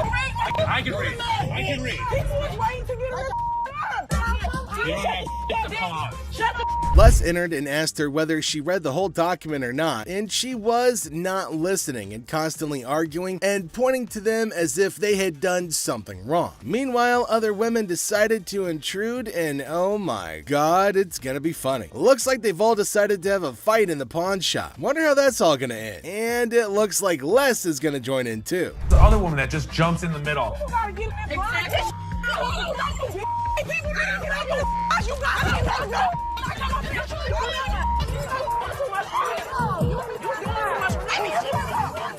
Leave me on the lawn, bitch. Leave me on the lawn, bitch. I'm from the way, bitch. All you need to do is read.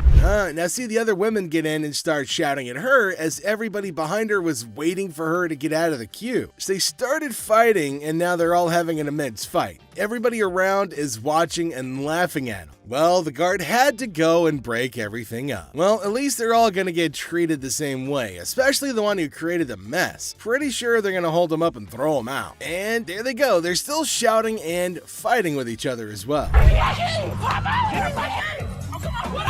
They really wanted to go at it, so we let them go at it in the parking lot for a little minute. All I saw was ass cracks and elbows. They were sent outside and they started beating on each other, holding each other by their hair. Man, they beat the crap out of each other, and people around them were just watching and waiting and having a curious but funny conversation about their nonsense. Talk about a hella cringe episode. It's Robert. Robert, nice to meet you. Nice to meet you, Dennis. Yeah, I got an item here. Might be interested in. Okay, so there's a guy coming into the pawn shop with something in his hand, maybe a poster. But what's it for? He came to Seth and the other man and showed them this poster. Now, it feels like they're interested in it, and there might be a handsome deal between them. Detroit Lions players had signed. Did you drag it in? So during the flood, I seen it down there, and that's when I pulled it out. She went down there and she supported these people, and while she was walking the picket line, she would have gathered signatures. You got Williams over here. That's what, Steve Farkas?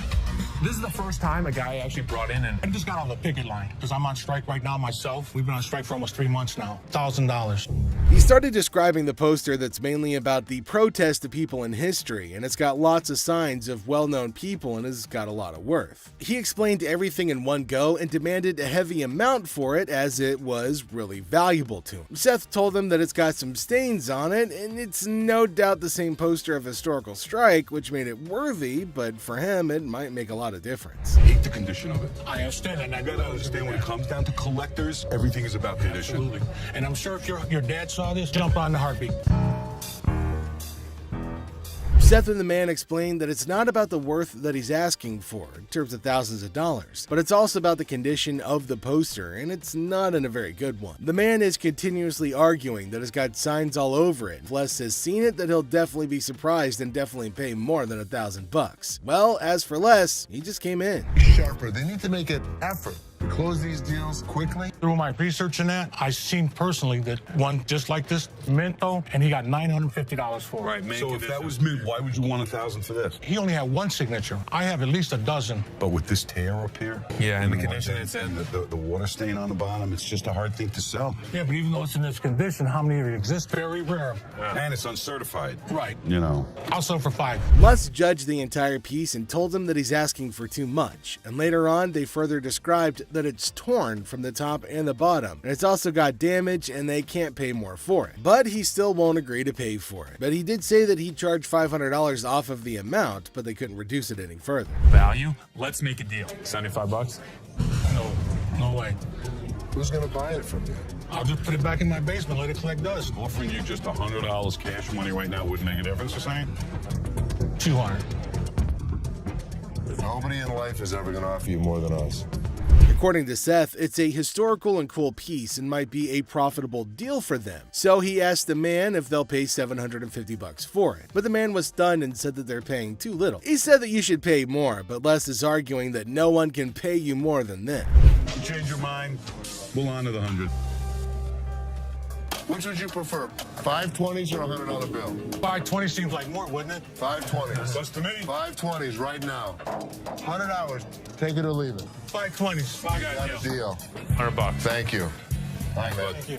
There's no question. It's a one-of-a-kind piece yet. It's a little bit of damage on it, but it's got a lot of autographs. I know we're going to make a profit. He asked for $200, but no, it's not going to be a good deal, and they told him to leave. The man in need got a severe shock and held up the poster thinking. Les again said that they can't pay more than $100, and after some time of quietness, they agreed to the deal. Finally, the happy deal was made.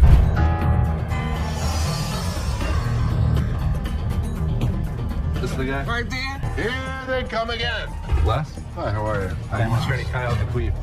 So there's a man, probably an attorney with two ladies along, coming inside towards Les at a pawn shop. Now, Les knew about it before. He asked for Les, and fortunately, he was at the counter. He asked why they had arrived at the store. She's retained me to represent her in regard to a ring. Okay.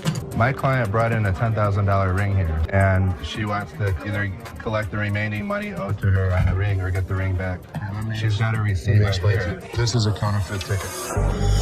He said that he came here for the ring, which they bought from these ladies for $10,000, but they didn't pay and gave them the receipt. Now, he put up the receipt and showed it to Les and accused them of cheating and stealing from the women and taking their expensive ring. But Les was cool and controlled his anger. Whoever produced this ticket didn't understand this is the amount of numbers that are here.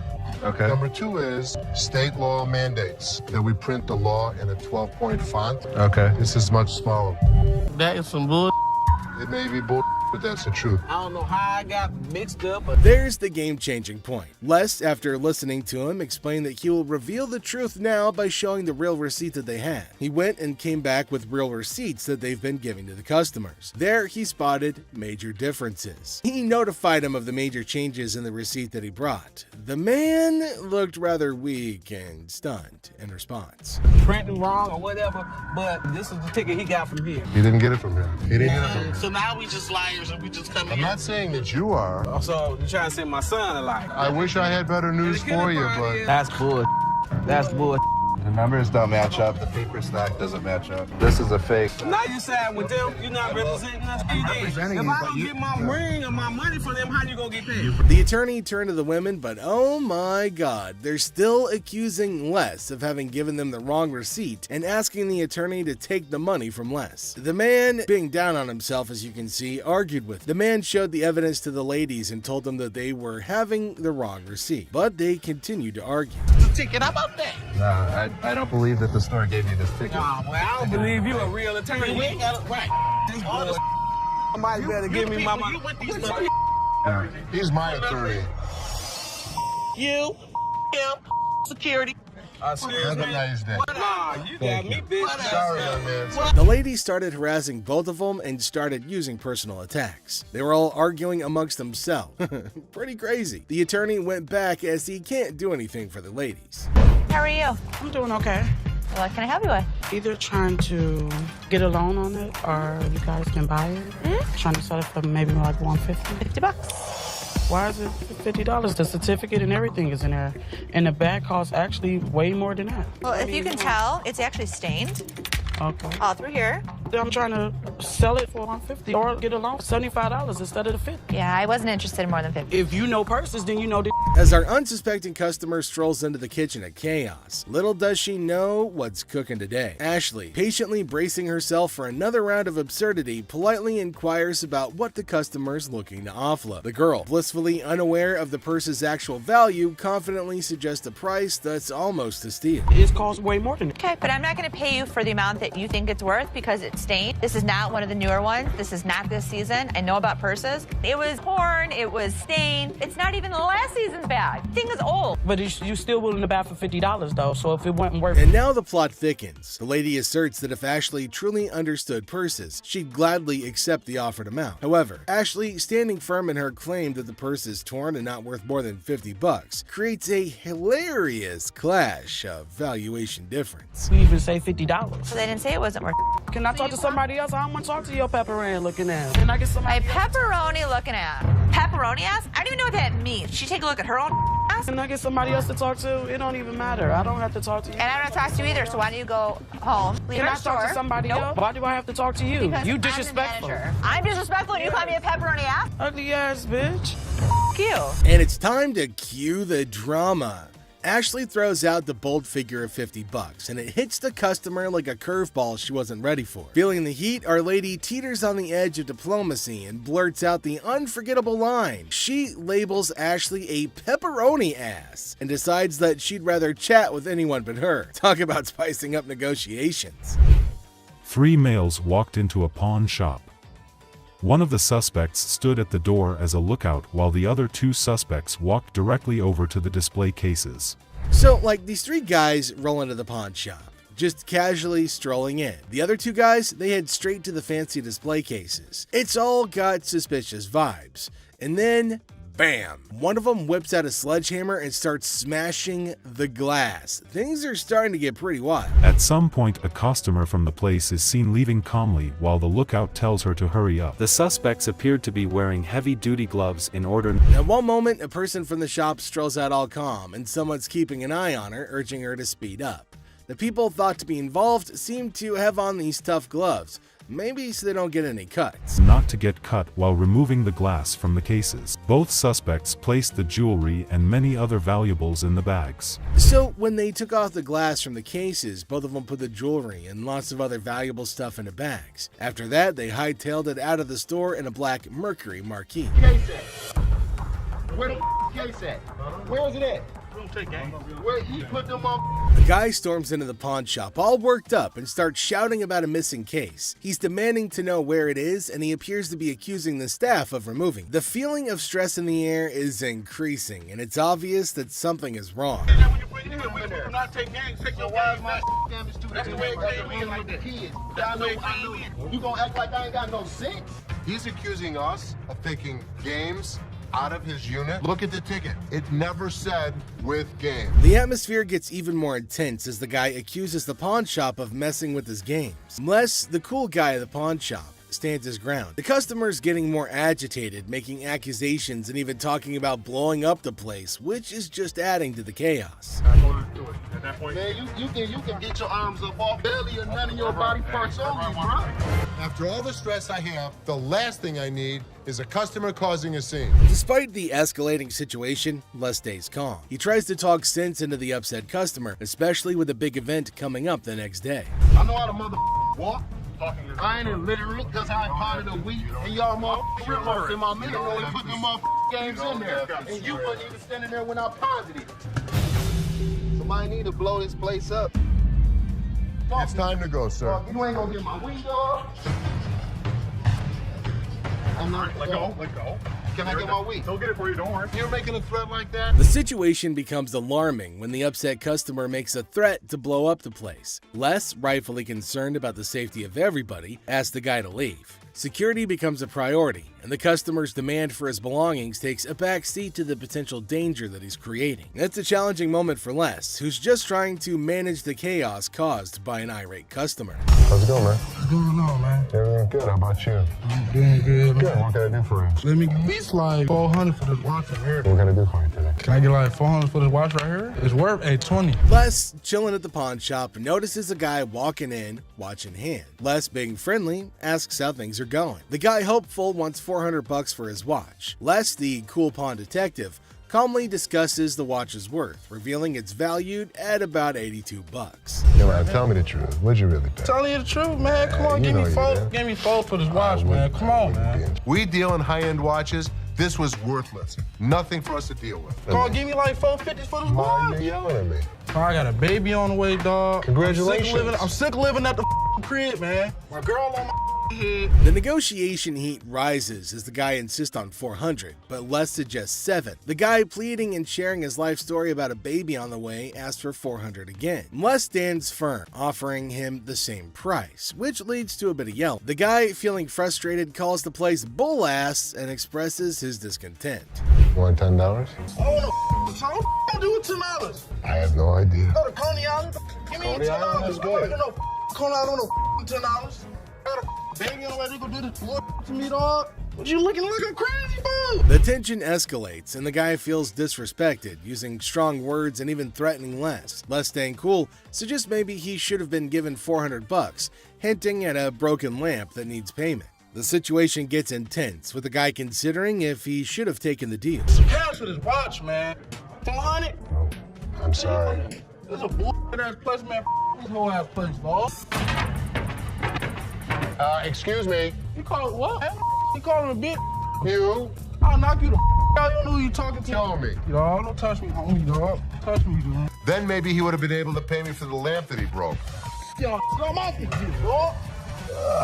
The guy, still upset, leaves the shop, but not without some fiery words. Les reflects on the encounter, realizing maybe he should have given $400 to avoid the chaos. The drama ends, leaving behind a mix of emotions and a used watch. Life at the pawn shop remains unpredictable and full of surprises.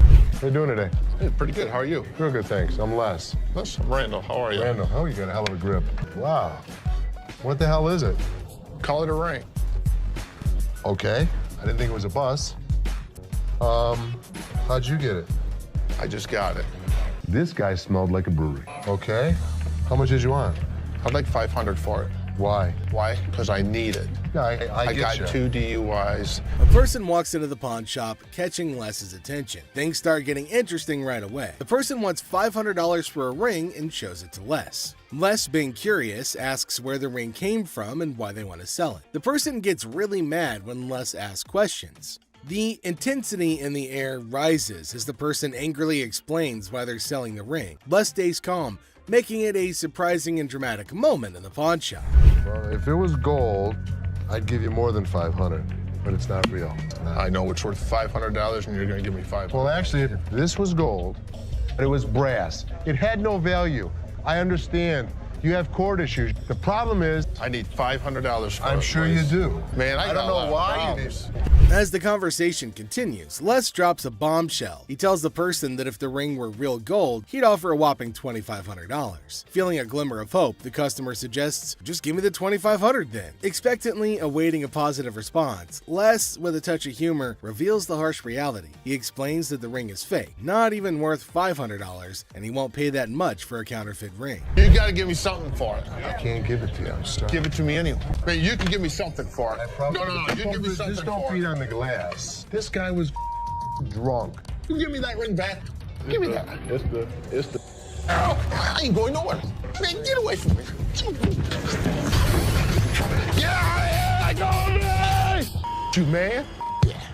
In the midst of the ring discussion, a security guard quietly enters, taking a position behind the customer. The customer, desperate, pleads with Les to give him something for the ring, but Les, staying true to his detective skills, rejects the plea, emphasizing the ring's fake nature. Les, sensing trouble, comments that the customer seems drunk, adding another unexpected twist to the escalating situation. As the rejection sinks in, the customer, unable to contain his frustration, sits on the floor, declaring that he won't leave. The tension peaks as he becomes increasingly aggressive. The guard steps into action, forcefully dragging the defiant customer out of the store. But despite being escorted out, the customer continues to yell and make a scene. Oh boy. I see you sweating. Yeah. Must be hot outside. No, I was doing karate outside. You're doing karate? And judo. I'm Bruce Lee's sister. Really? Yeah. As the door jingles, a woman strolls into the pawn shop rocking winter clothes in the summer heat. Now she's chatting with Les, teasing him about the sweltering weather. She even claims to be a martial arts pro, throwing around Bruce Lee's name. The banter kicks off with a request for a karate move demonstration. She said she was Bruce Lee's sister. So what you got? The atmosphere takes an unexpected turn when the woman unveils a unique item, a mysterious fox mink. Les, unfamiliar with such creatures, engages in a lighthearted conversation to understand more about this fox mink. The woman, with a hint of mystery, reveals her intention to sell it. A mink fox? I don't know. I don't know. I'm not into animals. Fox. I've heard of fox. I've heard of mink. So fox mink. Did you want to pause? As the conversation unfolds, Les dives into the details of the fox mink, trying to grasp its worth. The woman shares anecdotes about the origins of the item, painting a vivid picture of its history. Les, playing the role of the detective, subtly negotiates and gathers information to figure out the best deal. Sell it. How much did you want for it? $50,000. The encounter concluded with the woman deciding to part ways with her fox mink. Les, using his seasoned charm, finalizes the deal. The quirky tale of the winter-dressed woman and her unique pawned item adds an unexpected twist to the usual pawn shop routine, leaving both parties with a memorable experience. Woman comes in to sell me a high-end bottle of liquor. Ma'am, I'm Is that what you're saying? You have no respect.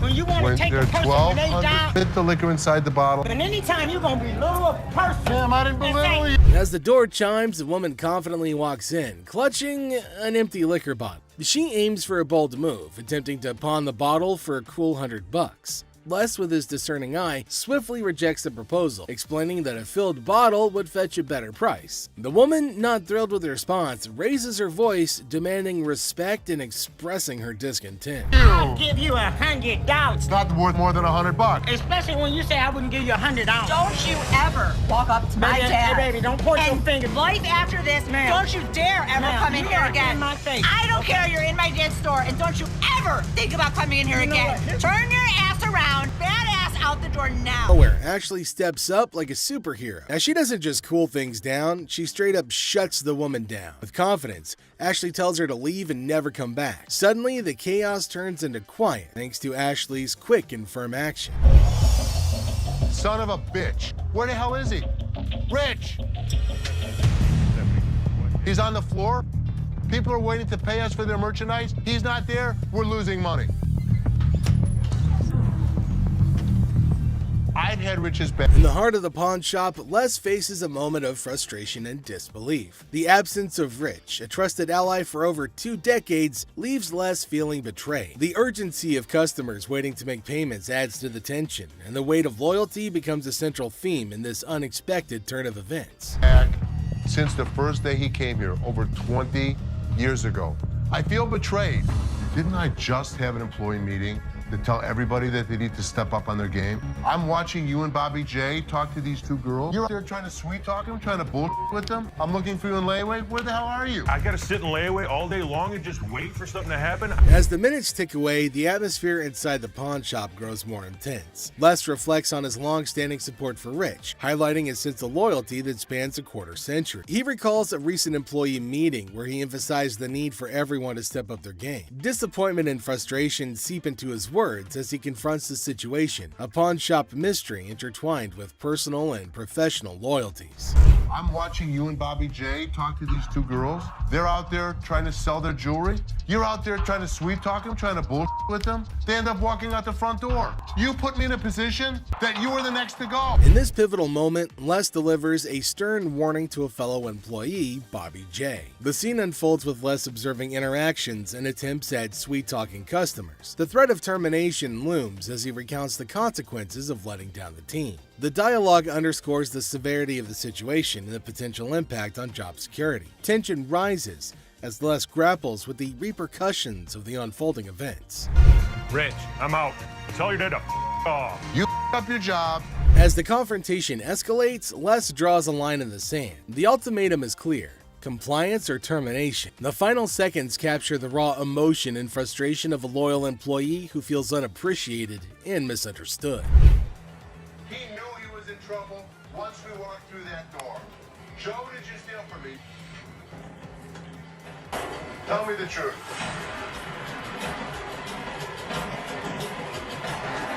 Inside the pawn shop, a sense of trouble looms as the head of security, Joe, faces a difficult moment. The air is heavy with anticipation as accusations are laid out. In a tense exchange, the truth emerges when Joe admits to stealing. The weight of the admission sets the stage for the unraveling of a trusted employee's actions. The detectives call in uniformed officers to put the cuffs on. And then he reaches into his pocket and pulls out an assortment of jewelry worth over $7,000. As the admission hangs in the air, the situation takes an unexpected turn. Detectives call in uniformed officers to apprehend Joe. A place built on trust is now shaken to its core as the true extent of the betrayal unfolds. You go this way. This is my loyalist point, my head of security, guy that I trust. The arrest unfolds and reality sinks in for the pawn shop owner. The disbelief is evident as a devoted employee, the head of security for the previous 3 years, is carried away in handcuffs. The emotional weight of the betrayal is clear in the owner's voice, which expresses the anguish of putting trust in someone who later proved dishonest. If he was, it could be anyone.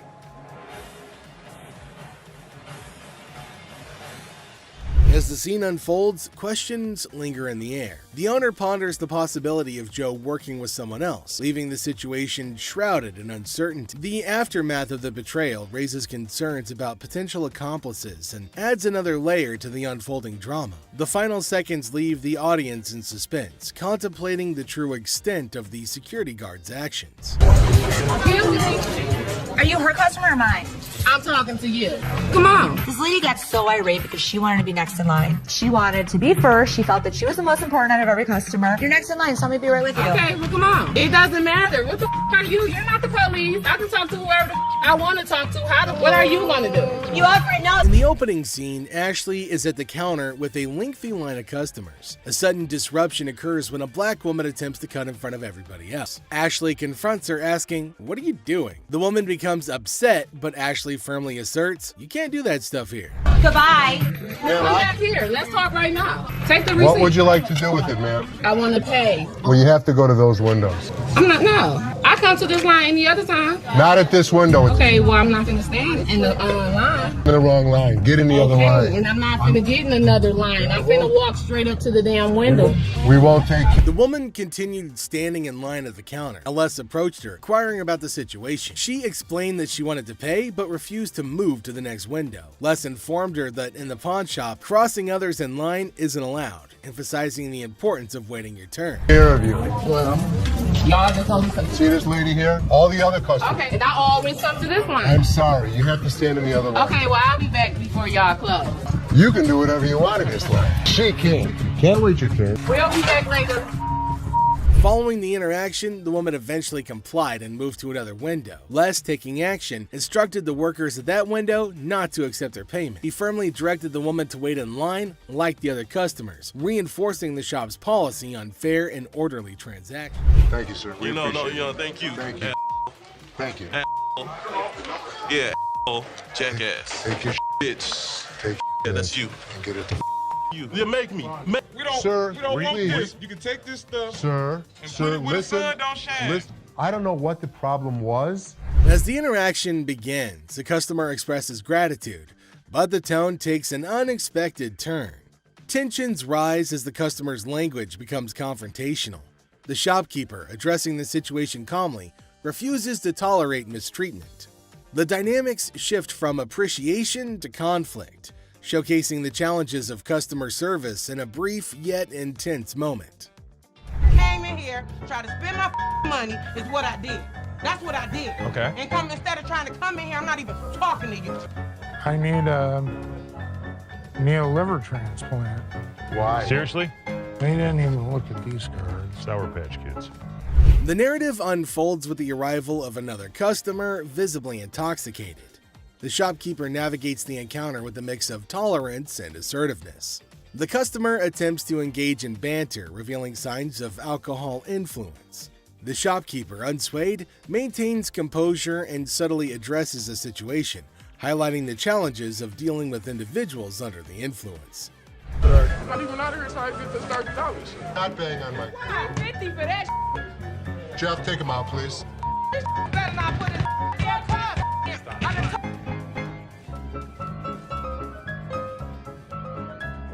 How would you? Man, what the?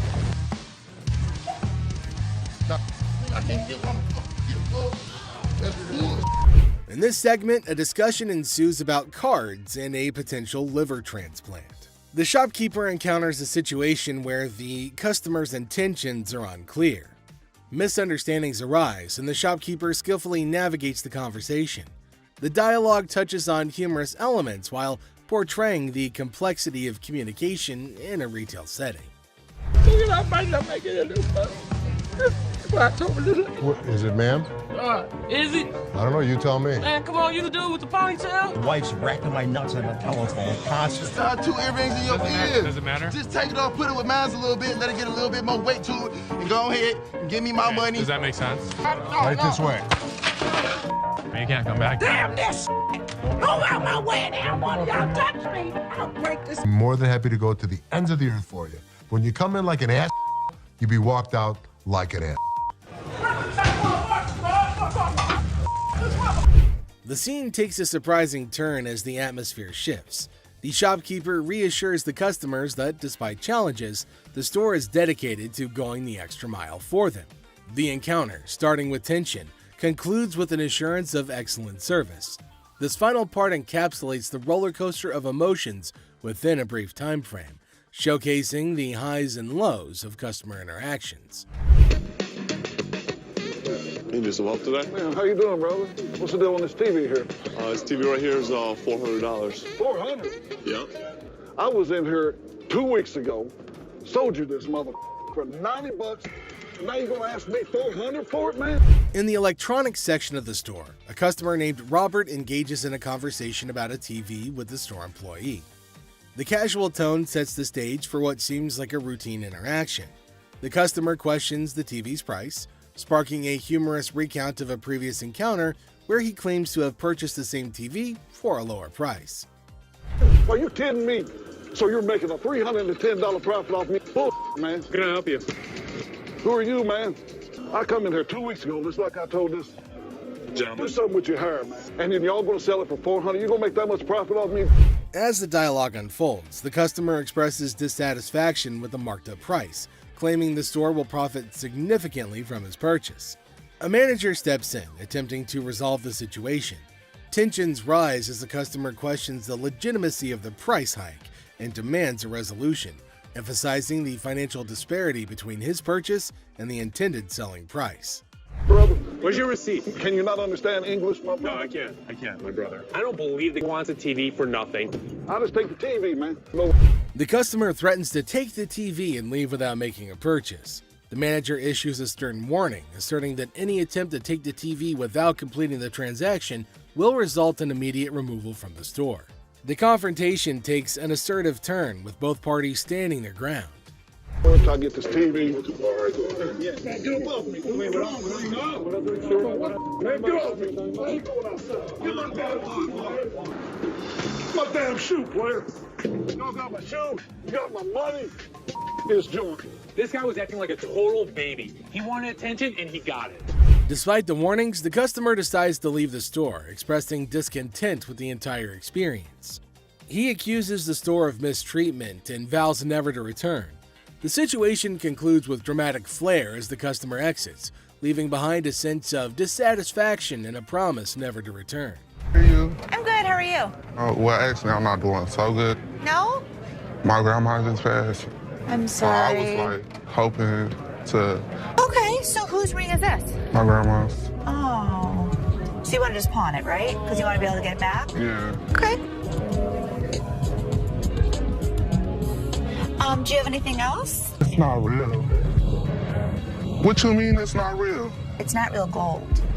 A guy comes in feeling sad and asks Ashley to pawn his grandma's ring, explaining that she passed away and it's all he has. When Ashley checks the ring, she gently says it's not real. Concerned, she asks if he's got anything else, wanting to help him in a simple way. You saying that basically y'all sit up here and waste my time talking to you? You don't waste your time. If you have a TV, you can pawn your TV. What the f*** I look like pawning my TV? Do you have a TV? I need to speak with somebody else because you irritate me flat out. It's acting really erratic and it's making me really nervous. Lower your voice. Don't Lower your tell voice. me Lower what your to do. voice. Don't Lower put your voice. finger in Lower my your face. voice. Lower Don't your put voice. your finger. Ashley breaks the news that the ring isn't real. The person gets upset, saying it's not fake. Ashley suggests pawning a TV instead, but he questions why he should. Despite Ashley's efforts, the man gets angrier, repeatedly telling her to lower her voice. Ashley asks him not to point fingers at her face, but he ignores her. I'm trying to help you solve Like your this, issue. lower your voice. The next thing I know, this guy snapped. Lower Don't your tell voice. me Lower what your to do. voice. Don't Lower put your your voice. finger. You got me f***ed up. No, let's go. Let me go. Let me go. On the ground. On the ground. On the ground, mother. The security guard intervenes, slamming the upset person to the ground and then dragging him out of the pawn shop. The situation escalates and the guard takes decisive action to maintain order. Next up, we've got this episode where a heavily muscled individual made his way over to meet Les to complain about equipment he got from the store that got busted. Somebody bought this. This piece of junk I bought in here just a couple days ago don't work now. It's broken. What is it? Little ab lounger I bought here, man. Workout. In the midst of the pawn shop's hustle, a burly customer approaches Les with a complaint. He's upset about a busted piece of exercise equipment, an AB lounger purchased just days ago. Les, sticking to the store policy, explains that they can only provide an exchange, not a cash refund. Tensions rise as the customer vehemently rejects the idea of an exchange, demanding his money back. He can only hand over another item in place of the faulty one. If you had the receipt, I could give you an exchange. I could give you I something. don't want an exchange because it's probably going to be some again. How about you just get my money? As the disagreement escalates, the customer insists on a cash refund, dismissing the option of another item. Les faces a dilemma, stuck between policy and customer satisfaction. The clash intensifies as the customer becomes forceful in his demand for a monetary refund, setting the stage for a heated confrontation. Les could match him word for word without fear. Better be some money. Or what? Or what? There's going to be a problem. How about What that? kind of... Les, accompanied by his trusty companion Byron the Snuggle Bear, stands his ground. The customer challenges Les with threats of problems if he doesn't comply. Unfazed, Les maintains his position, asserting that the store's policy is non-negotiable. The heir becomes charged with confrontation as both parties refuse to back down. As things got super heated between Les and the customer, Byron tried to step in to calm the man down. As the situation reaches a boiling point, Les and the customer engage in a verbal showdown. The customer grows increasingly forceful and Les warns against physical contact. Byron attempts to mediate and calm the customer, but his intervention takes an unexpected turn, adding a new layer of tension to the already heated exchange. Really? The confrontation takes a risky turn when the customer, ignoring Les's warnings, attempts physical contact. Byron, in a misguided attempt to intervene, escalates the situation further. Les stands firm, refusing to be intimidated while tensions continue to rise.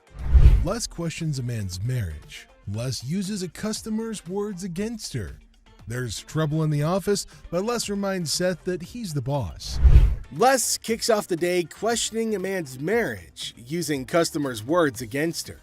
Trouble brews in the office, but Les asserts his authority as the boss, teaching a disrespectful man a memorable lesson. Les shows that he's not just a pawnbroker, baby. He's a boss in control. Here are savage Les Gold moments. It looks like Les is more interested in this man's marriage than his business. Les woke up this morning with the urge to roast someone, and of all the people he could roast, he picked this guy. Things take an unexpected turn. Now, in a surprising twist, Les dives into the man's marriage, leaving everybody shocked. Les humorously challenges the man's absurd scenario, roasting him in a way that only Les can. The man's attempt to buy an anniversary present with his wife's jewelry backfires, adding a touch of humor to the pawn shop drama. Get a watch for my wife's anniversary. Oh, it's not your anniversary too? Well, yeah, it is mine too. How many years you been together? 25 years. Oh, okay. How many good ones? So how did you get these? Well, we were going through some of her jewelry. And she said, this belonged to my grandmother. They're not real. Les posts a customer's watch request, questioning the authenticity of the jewelry. Unfazed, Les detects the fake and confronts the customer's peculiar anniversary gift plan. The customer tries to defend himself, but Les, in his signature style, keeps it real and uncovers the truth behind the fake jewelry. And hold on a second. How come the old man wants to buy his wife an anniversary present with her own jewelry? That is one hell of a ridiculous scenario. What this man could have done at this moment is leave. But nope, some of these customers love to start drama. This is older than both of us. It probably is. But it was fake when it was made, and it's still fake. Les faces a customer who crosses the line, insulting his family. For the first time, Les takes matters into his own hands, delivering a stern warning. The tension rises as Les draws the line, showcasing a side of him that won't tolerate disrespect towards his loved ones. And? Okay, I've seen your wife. Listen, mother, there's two things you don't talk about. What's that? My wife and my family. Oh, so here's the deal. For a moment, we thought... Two of you. Here's the deal. Get out of here. Two of you. I'll hurt you guys so bad. Sure you will. Better get in the front. Sure you will. In a final showdown, Les lays down the law. With no patience left, he kicks the disrespectful customers out, warning them of dire consequences if they return. Les reveals his savage side, making it clear that disrespecting his family won't be tolerated under any circumstances. Hello, how are you doing today? I'm good. How are you, sir? That's good. I want to pawn this TV. I can go 100. Excuse me? So here's a guy who wants $400 on a $200 TV. What the is he thinking? People can help me move my stuff back in my mother's house. 100 is not going to do, sir. I need more than that. But I can't give you more. See, it's a used TV. A young man enters the pawn shop seeking to pawn a TV for $400. Les, the owner, declines the initial offer and counteroffers $100. The guy, explaining his need to move back to his mom's house, expresses that $100 won't be sufficient for his situation. You know, I have to get away. You see this? He did this last night. What did he do to you last night? He beat me up last night. You clearly don't see that. See, you know what? You about to cause me to lose my mother temper. I try to give him the benefit of the doubt. I thought he had nice skin. He didn't have any bruises on him. I don't need to call security. You don't need to call them. What The guy made up a story about daily abuse from his roommate, seeking empathy upon the TV for his escape. Les remained skeptical, noting the absence of visible bruises, praising the boy's clear skin. In response, the boy, feeling cornered, requests the involvement of security, hinting at a potential dramatic turn of events. What you gonna do? What, you from Africa? Oh, okay. Anyway, like I said, can you give me the 400 you paid? We sell them for $2. Hello. Y'all. Thank so much. Fred. Have a nice day. You. Thank you. You better lucky I'm gonna throw this big mother at you. Up. Where is my key? Les, trying to find a middle ground, offers $125, but the boy declines and insists on calling the guards. Les, unfazed, reveals the presence of the guard behind the boy. The situation ends with the boy taking the TV and leaving the pawn shop without the need for additional security intervention. How much your fat ass take it out? The you work here, ain't you getting paid to do this? I look like a butler to you? I don't give a my gonna come in here and get this motherfucker. You better. His big ass gonna beat your little ass, fat bitch. Him in what army? Motherfucker, come from behind this counter. A tense situation arises as a black woman directs angry shouts at a guard. The guard, responding defensively, questions her, asking if he appears to be a butler in a moment of unexpected confrontation. You get back here. Your big ass on my way. Get this motherfucking speaker and take it outside. You want me to stop? Take the You brought it in. You're gonna take it out. So take it out. I'm not picking that up Then and you're taking it leaving it outside. Y'all can get your old ass Take out. your ass out of here. I'm What's gonna your take bitch ass out of here, y'all. You're not going to come in threatening my employees. Who gonna bring it outside? Despite Seth's efforts to intervene, the black woman continues her relentless shouting. Even another guard struggles to remove her. Suddenly, she notices Les, the owner, standing behind her. In an unexpected turn, she bursts into laughter and mockingly tells Les to leave. Yo, big ass, you can grab that bitch too, ogre. Motherfucking big ass, shrek ass, following behind me. We will give you the respect and the decency you deserve, but when you're threatening my family, we throw you out of here. Bitches, for life. Taking matters into her own hands, the woman starts leaving, dubbing the guards as Shrek on her way out. The situation takes an unexpected and humorous turn as she adds a touch of sass to her departure. Let's take a look at it. All right. I'm here with my man, and we got in a big argument, and he left me, so I need to He get left back you home. here? To Hawaii. Oh, really? Where about? Honolulu. Oh, okay. Got a ride from my cousin, so you gotta hurry up. There came a woman at Ashley's counter to sell her chain. Now Ashley's looking at her chain to see whether it's worthy enough or not. She's asking Ashley to hurry up as she has to leave earlier as her spouse has left her alone here. Really? Okay, how much did you need? I was just trying to knot this for you to be nice, but... 600. What about that? I got this from one of my aunts in Africa. This is $600. Oh, do you know what it is? It's actually a Tahitian pearl. No, this is from Africa. This is an African pearl.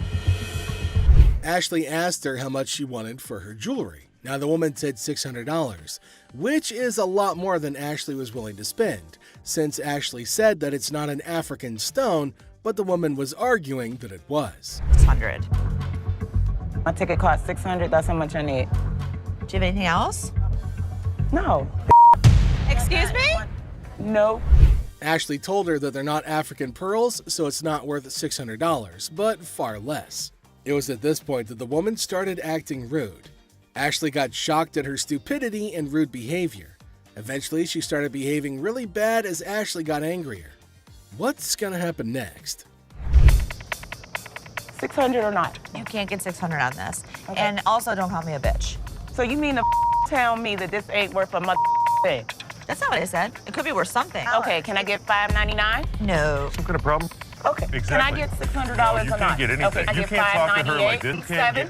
Oh, I can left you now. Bitch, you don't know what I'm not leaving no place. Yes, you are. Oh, no, I ain't. Oh, yes, What? you are. What are you gonna do? I'll kiss my... Honey, you don't have that kind of money. All right, you. All of y'all. Bitch. If you want some help, talk to us like a human being. I'm leaving. Aloha.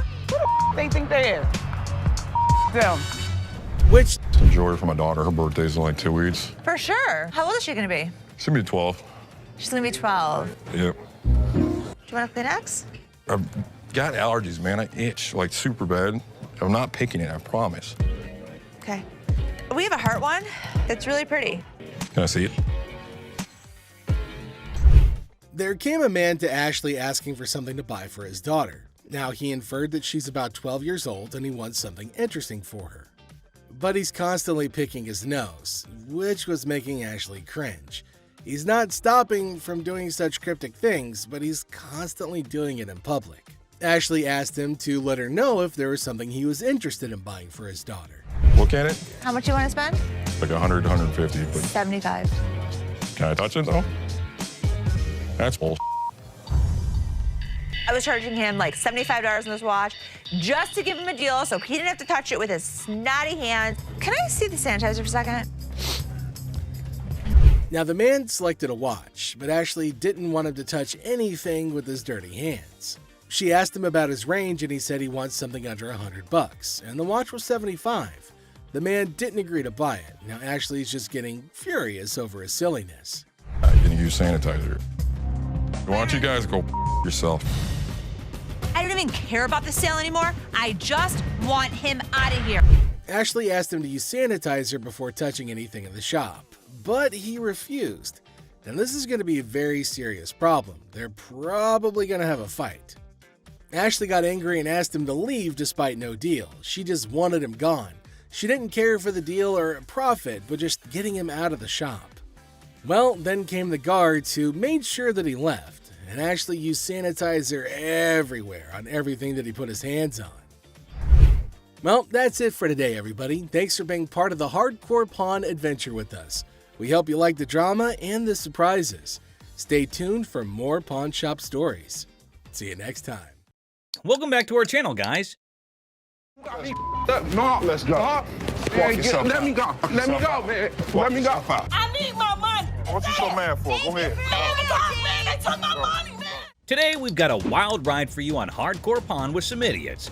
Get ready for a roller coaster of laughs, absurdity, and unexpected turns on this episode of Hardcore Pawn, where the ordinary becomes extraordinary. Man, ridiculous, man. Body slam. A man brings heavy vibes into the pawn shop, sharing his grandma's passing and hoping to trade a ring for rent money. Ashley adds a sprinkle of sympathy, making the somber moment oddly endearing. Well, actually, I'm not doing so good. No? My grandma just passed. I'm sorry. Ashley rains on the customer's parade, revealing the ring's lack of godliness. Frustration brews, and Ashley suggests pawning everything but the kitchen sink. The struggle for value turns into a financial comedy sketch. It's not real gold. So you saying it? Basically, I sat up here and wasted my time talking to you. You didn't waste your time. Ashley, usually the pawn queen, battles a customer storm. The ring debate escalates into a shouting match. I'm trying to help you solve your issue. What you mean? What you I'm mean? trying to help you solve your issue. Lower your voice. The customer wants quiet. Ashley wants value.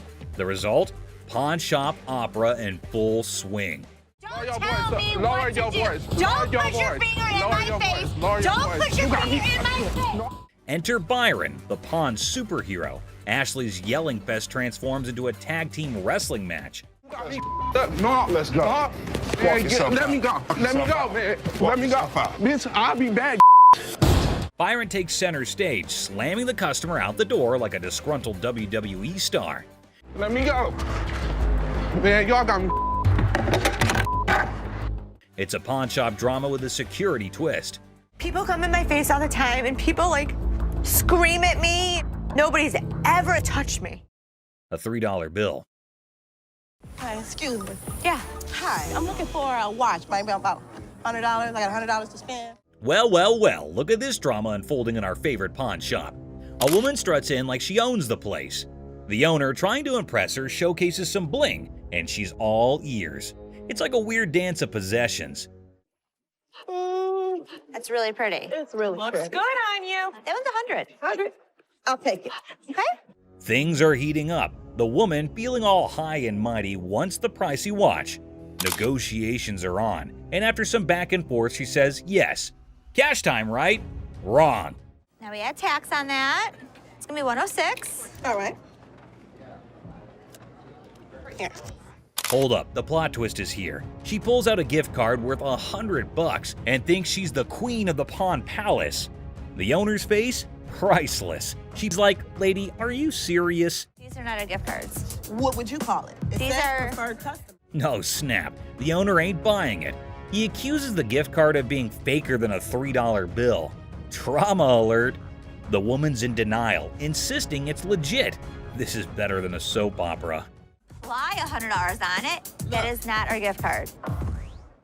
And now, ladies and gentlemen, we've got a full-blown showdown. The owner versus the woman. It's like a bad reality show. She's trying to swipe that card. He's not having it. Cue the verbal fireworks.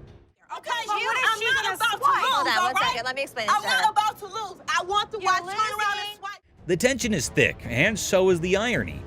The woman's yelling, the owner's smirking. It's like a comedy sketch gone wrong. This fight is going in circles, and I'm here for it. You the ugliest two sisters I've ever seen in my life. Finally, someone with common sense. The owner kicks her out like he's escorting a misbehaving guest from a party. She's asking for directions like she's lost. Well, she kind of is, lost in her own questionable choices. I'm gonna get my money. Hey, Byron, show her where the money's at. My money. He's gonna show you where the money's at. As she's thrown out, she's hollering about fraud and wanting her money back. Lady, you tried to pull a fast one, and now you're left with nothing but echoes of your failed scam. Better luck next time, or not. Go ahead. Man, they took my money, man. Somebody want $100? Penguin generator guest. Well, folks, here we're witnessing a bizarre episode at the local electrical supply store. A guy waltzed in reassembling a penguin on a skateboard, rocking mismatched socks and a Hawaiian shirt that screams lost bet. The shopkeeper's expression? Priceless, my friends. Generators are simple to use, my man. It doesn't run out of electricity or nothing, though, does it? Hold on to your hats. Our penguin skater is on a mission for a generator because his house is in the dark. And get this. You want to generate electricity, yeah, right? That's what a generator does. So all you do, open up the gas can. He needs power for his rare rubber ducks. The shopkeeper, baffled as if an alien just offered him moon rocks, points to the generators. But wait, our penguin is more lost than a fish in a chess game. Round 2 of generator education, anyone? Could I take it to my house and see if it'll work? What? Like, go to my house. We don't allow you to try it out at home. After a reluctant re-explanation, our penguin's eyes light up, as if witnessing a magic trick or realizing he only has $500. It says 900, but I don't have 900. What do you have? I only got like 5. 500? Yeah. Negotiation time, folks. It's like a Shakespearean drama with more dramatic moves than a game of charades at a circus. This is ridiculous, dude. I mean, I'm overpaying for it. I only got 5. You ain't gonna help me? So if you want to buy this, I'd be more than happy to sell it to you. Just when you think a deal is in the works, our penguin suggests a home trial. Will the generator vibe with his living room? Shopkeeper's not having it, thinking he's in a reality TV prank. You want to buy it or not? I want to borrow it at least. Borrow it? What the f work? Give me $700. You can borrow it indefinitely. Cue the chaos. Security guards swoop in, dragging our penguin out like a grumpy rock star exiting the stage. Oh, you want to bet? Excuse me. Have a good day, sir. Hell no. No. No. Have a good day, sir. No. And there he goes, leaving the bewildered shopkeeper questioning the sanity of humanity. Who knew buying a generator could be this wild? Man, I ain't never coming back to this ass store. Promise? Yeah, I promise. You Thank promise? you. Gun desk. Today at the pawn shop, a lady brought in a mysterious desk that moonlights as a gun desk. A desk with a concealed firearm. She's clueless about its value, but is selling it like a quirky antiquity. If danger strikes, just push the button and file your stress away. Where in the world did you get this? I got it in an estate sale. I was just looking for a nice little desk to put a guest book on. Apparently, the lady got this gun desk from an estate sale, thinking it was just a cute desk for a guest book. The seller's reaction? He's seen hidden guns in everything. Swords, canes, cameras, but a gun-disguised desk? It's like 007's DIY project gone wrong. You're really not going to stop anybody if you shoot him in the thigh with a small 22 like that. Well, it's not even a regular 22. It's a 22 short or something, it looks like. The pawnshop seller, baffled by the antique gun desk, insists on a buddy inspection to verify its age. The buyer, eager for the coolest desk ever, is like, "Where's the gun though?" Antique furniture shopping meets gun control comedy. This thing is a gun. You press there's the trigger. That falls down, hits the hammer. The bullet flies out this way. The second seller is utterly perplexed by the gun desk, questioning its practicality. He's pondering who would buy a tiny desk with a hidden firearm. Meanwhile, the buyer's probably thinking, well, it's the perfect desk for a high-stakes game of hide-and-seek. The other thing is, I don't know how old this thing is. The seller delves into firearm logistics, explaining the pre-1898 loophole and the concealed weapon twist. Meanwhile, the buyer's probably regretting not majoring in antique desk forensics. Okay, it's one to have a gun, but now you have a concealed weapon because it's a hidden gun. Have you had it apart? Yes. The seller navigates the murky waters of antique gun regulations. The buyer, eager for a legal loophole, contemplates turning the gun desk into a non-threatening relic. Antique buyer drama at its finest. Thanks for bringing it in. Oh, you're welcome. I really wish I could have bought this because the odds of another gun desk coming in here are slim to none. Super Bowl ring. Walked into the pawn shop like a Super Bowl champ flaunting a ring fit for the football gods. The seller's dreaming of a touchdown deal at $22,000. But he's ready to settle for $19,500 because even champions negotiate in the end zone. I'm looking to get anywhere from like $22,000 to $21,000 for the ring, but if $19,500 was to hit it, I'd take it. The seller got the ring from a forgetful wide receiver deal. It's from Super Bowl 39, and despite the shop owner's dislike for the Patriots, he acknowledges their success. An issue with the ring's mark is noted. If this Super Bowl ring is the real McCoy, it's worth tens of thousands of dollars. But a hand-engraved manufacturer's mark just doesn't seem right to me. The pawnshop worker, with a quirky habit of hoarding Super Bowl rings, scrutinizes the suspect engraving on the Patriots ring. The seller's mid-20s price tag meets skepticism as the shop owner delays, realizing this ring's authenticity quest might need more detective work than expected. I'm gonna have to get somebody in here because it just doesn't look right. I want to do a little bit more research, so we'll get this thing figured out.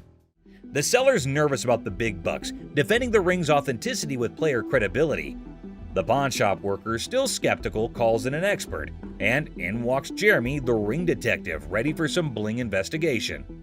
Now, rings that are given to players are far more valuable than if they're given to a front office staff member or something. The expert, dropping knowledge on the 04 Patriots ring, relishes Eagles' losses. He educates on the ring's bling, emphasizing player rings' value, and highlights the counterfeit struggle. The pawnshop now has a sports memorabilia professor. Usually you would see that not only in a different location, but it looks to be actually hand engraved rather than actually out of the machine. The expert dissects the Jostens mystery, noting hand engraving and unique features. Despite the unconventional markings, he vouches for the ring's legitimacy. The 04 Patriots bling gets a 100% authenticity seal, and the pawnshop rejoices in a victory for sports memorabilia truth. They actually had to have somebody laser engrave each and every ring. So this ring is 100% legit, and it's pretty awesome. Sweet.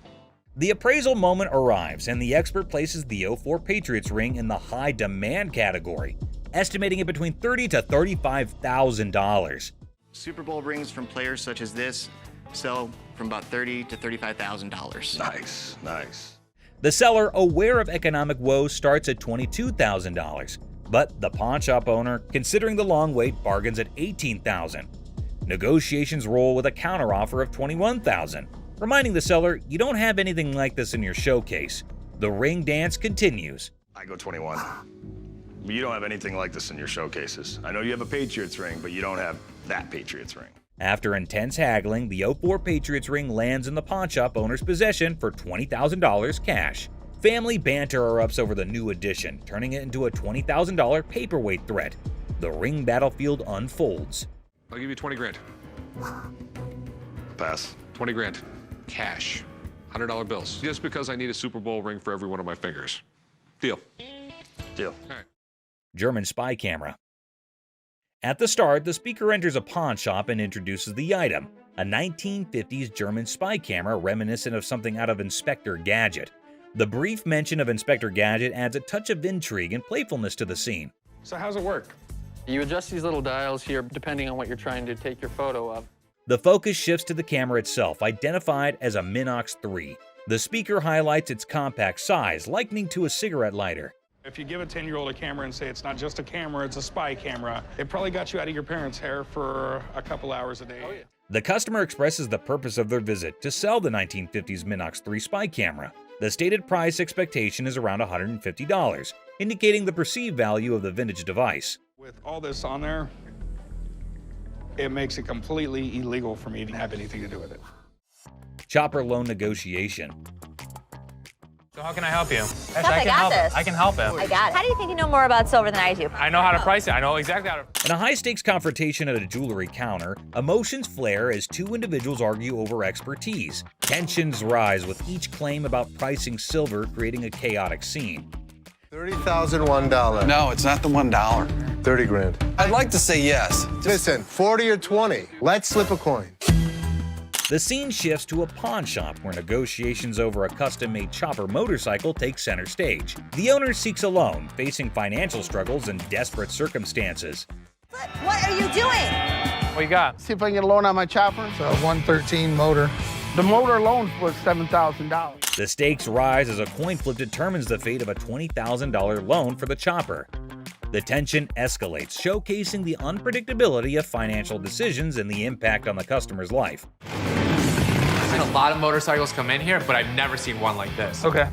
I need about $10,000. The focus shifts to the custom chopper's specifications and sentimental value, highlighting the emotional connection due to the brothers' craftsmanship.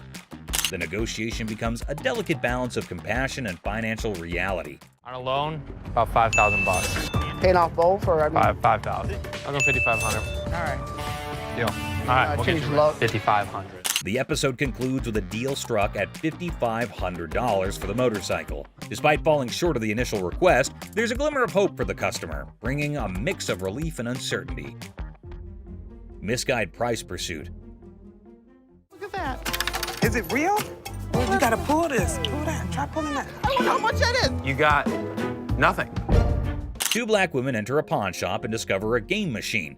Excitement turns to disappointment as they realize it's for entertainment only, not for winning real prizes. This is a toy. That's a toy. It's a toy. This is here for the You're the manager? I'm the man. Oh, nice. You're not gonna get anything. The atmosphere intensifies as the women express their displeasure, demanding a prize from the machine. The situation escalates and the guard steps in to address the misunderstanding. Don't even touch me. Let's go out. Let's go. Well, just keep walking, man. Keep walking. Don't tell me what's wrong. Come on. Y'all out of order. The conflict peaks as the women continue to argue for a manager's intervention. The guard ultimately expels them from the pawn shop, concluding the incident. Bubble hockey. Bubble hockey. Detroit Classic. I'm thinking $2,500. How much did you pay for it 10 years ago? $3,500. A pawn shop encounter unfolds as a customer eyes a bubble hockey game. Negotiations kick off with the customer seeking $2,500, but the pawnbroker questions the value. Under a grand. Maybe we work out a little game. Winner gets the price. 900 if you win, 500 if I win. Oh, can't do it. The negotiation continues with the pawnbroker proposing a lower price, suggesting a gaming duel to determine the final cost. The customer hesitates, seeking a higher amount. $100 out of this thing. 16 you win, 400 I win. All right, I win $1,600. The game begins and the customer dominates the bubble hockey match, securing a convincing victory. The pawnbroker acknowledges the expertise and adjusts the evaluation accordingly. Let's go. I know I'm gonna win this bet. These aren't those $1,200 ones? The conclusion sees the pawnbroker acknowledging the high value of the game, recognizing it as a genuine classic worth $2,500. The customer prepares to complete the transaction. Wrestling trunk triumph. We have a champion item for you today. I think I got your new bathing suit over here. I don't think that's my size or my style. The episode presents champion-level memorabilia, wrestling trunks worn by Titus O'Neil during Money in the Bank. Banter between the pawn shop staff sets a lighthearted tone. Well, these are wrestling trunks. Okay, are they worth anything? So where did you guys get these? From a buddy of mine shortly after the show. Negotiations unfold as the seller details the trunk's origin, worn by Titus O'Neil and his college football background. Price discussions ensue, involving humor and strategic bargaining. How much are you looking to get? 1,800. Are they worth that? What do you think about 800? What about 14? Money at $1,000. Go for it. You have a deal. All right. The negotiation reaches a climax as Chumley proposes $800, leading to an amusing wrestling-themed banner. The final agreement settles at $1,000, and the seller agrees to the deal. And you sure this is like real and everything? Yeah. But you're sure they're real? 110%. Concerns about authentication arise, with reassurance that the trunks are genuine. Rick, the pawnshop owner, decides to break even on the purchase and seeks dinner in return. I'm gonna go look at stuff I understand. I thought you might want to put this back in your collection. Absolutely. It was my first WWE Championship match, and I won the Tag Team Championship. Titus O'Neil makes a surprise entrance at the restaurant, sharing the backstory of the trunks and their historical significance. The emotional reunion adds a personal touch to the transaction. We bought them for $1,000, so if you just let me break even and give me dinner, I'm good. Got me a little black bag and everything. Look at that. The episode concludes with Titus O'Neil expressing gratitude, and the pawnshop staff excitedly anticipates dinner. The atmosphere remains lighthearted, emphasizing the unique experiences of the pawnshop. Gunfire and negotiation. It was handed through the generations to me. What are you trying to get out of it? I'm looking for 50K. 50,000. 50,000. Corey introduces Alex to Craig, who has a fascinating antique wheel-lock gun. The guys are amazed by its rarity and history, and Alex is about to share some cool facts.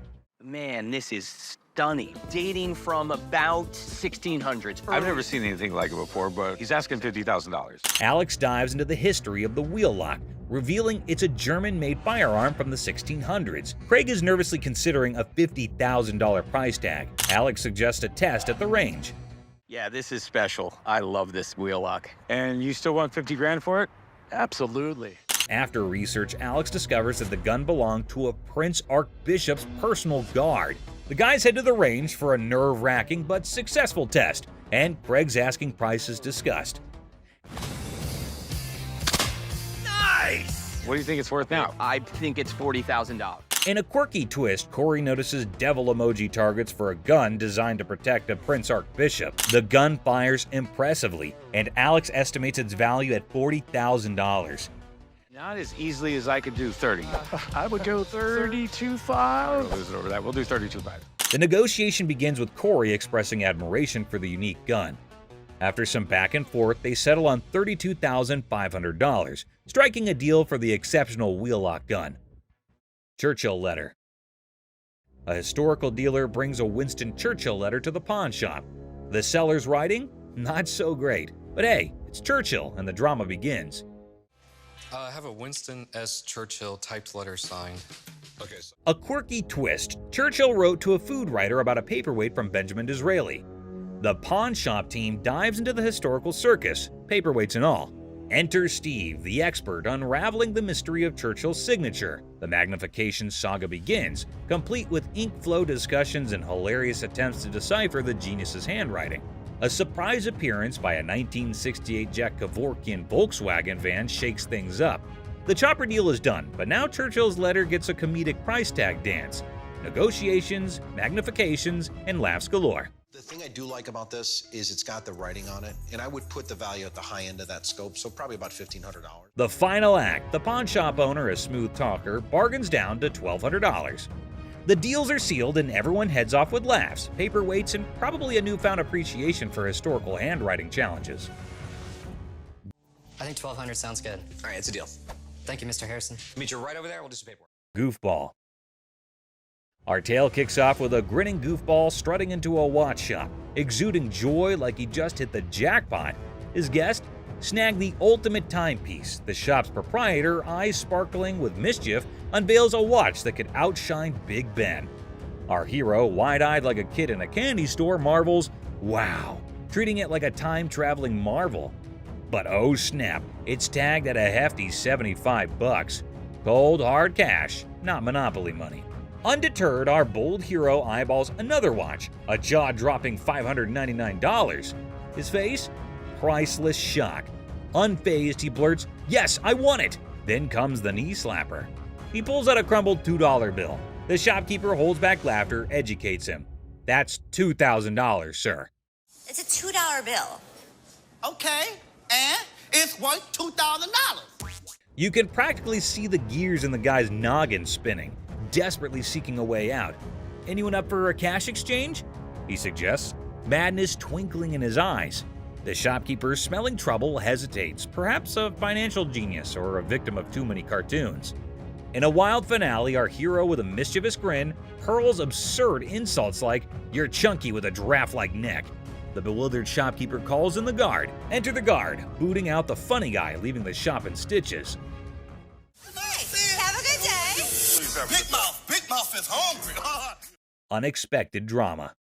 Strap in for a wild pawn shop ride. A lady steals the spotlight, but surprise, Mr. Sneaky tiptoes in for a bear hug, sparking unexpected drama.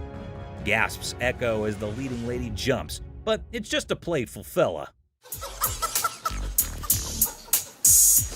Great day in American jewelry.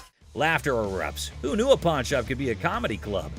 In this 6-second snippet, the pawn shop transforms into a stage for unexpected antics, surprising and delighting in this unlikely comedy setting. Great day in American jewelry. What can I say? In the chaotic shop hustle, a dude flaunts a watch that could fund a small country. The shopkeeper, hungry for a bargain, attempts a haggling dance. But Mr. Watch Wizard wants stacks on stacks. I came over to sell a beautiful watch. Okay? Tell me a little about it. Cue the dramatic moment as the shopkeeper grabs him, yelling, "Hold up, time traveler!" Suspense builds as they investigate. Is it legit or a fancy imposter? Get ready for the ticking truth. So, can you come back in about an hour? No problem. Perfect. I'll see you in about an hour. Thank you. Picture our man playing Sherlock, sneakily starting the girl checking the watch. Instead of screams, laughter erupts. A mischievous symphony until the fun police arrive. An authoritative figure sternly commands, "Stop right there!" Giggles turn into awkward coughs. Lesson learned. Messing with the timepiece police is no joke. They keep the watch world in check. Somebody had it open. You can see how screwed up they made those screws. Someone did have it open? You can see. Business clash. A dramatic drama unfolds as Mark, introducing himself, seeks business from the owner. Tension builds with background music, setting the stage for unexpected confrontations. Clearwater, Florida, but I have family up here in Northville, and we're starting a towing company, recovery, impounding. Mark pitches his towing business, convinced it's a better venture.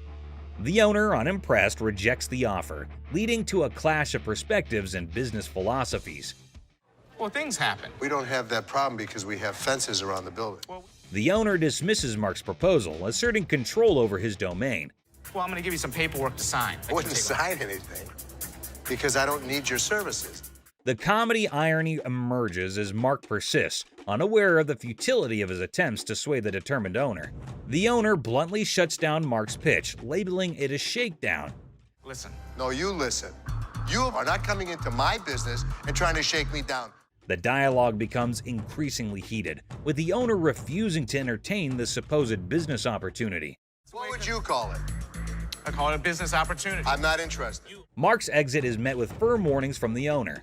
The situation ends humorously with a comment on Mark's nice car, injecting a light note after intense confrontations.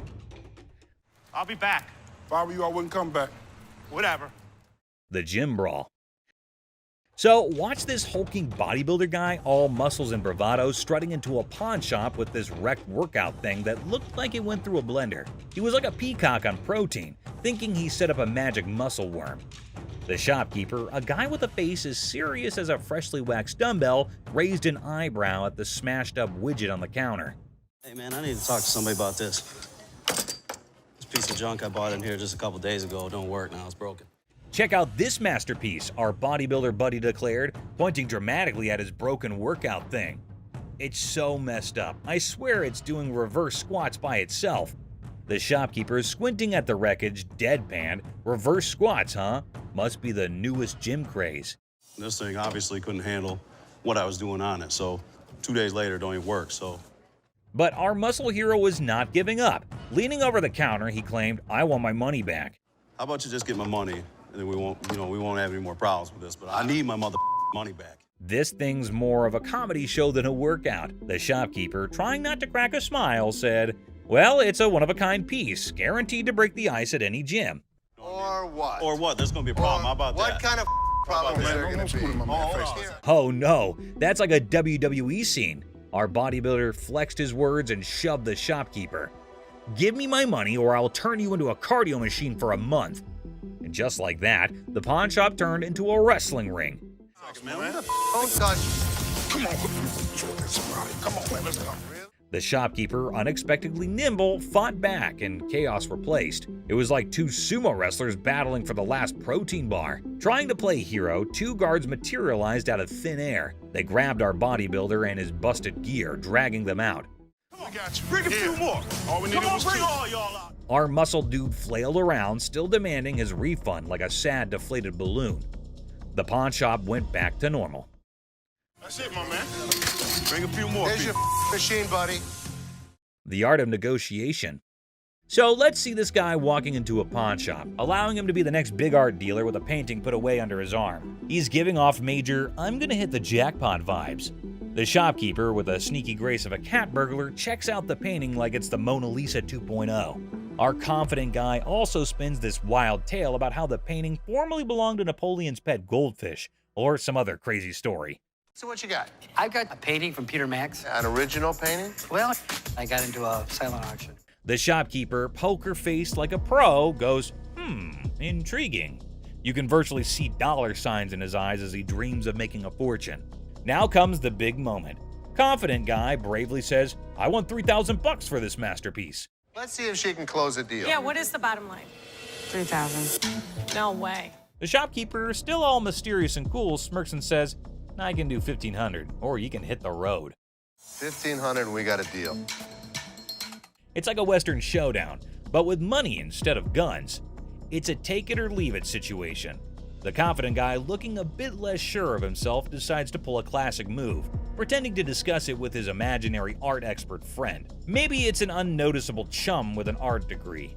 While our hero is deep in discussion with his invisible art critic, the shopkeeper, beaming like a Cheshire cat, decides to up the figure. I know there's a market for it. So $1,500 I think is pretty good. They need to take the money and run. He counts out $1,500, slams it on the counter as if to say, "Take the cash and run, chum," or say farewell to the deal of a lifetime. 1,500. All right. In the end, the confident guy, now looking further confused than confident, grabs the cash and virtually sprints out of the shop. And that is how a pawn shop turned into a comedy stage, starring Mr. Confident, the mysterious shopkeeper, and an oil with a Napoleon-connected goldfish. Art, my friends, might be priceless, or at least worth $1,500. Peter Max. Seat showdown comedy.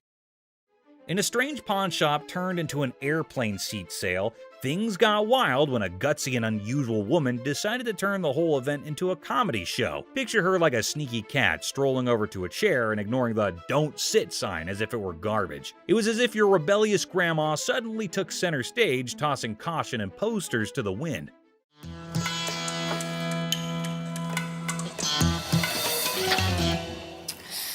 Then in comes the lady running the shop, armed with politeness and a simple request for the lady to give up the seat. Little did she know she was about to get into a funny showdown with our cool and calm customer. The woman, looking super confident and mischievous, said, "Just let me be," treating the chair like her personal throne. Okay, these are for sale. We don't have like a trial and error.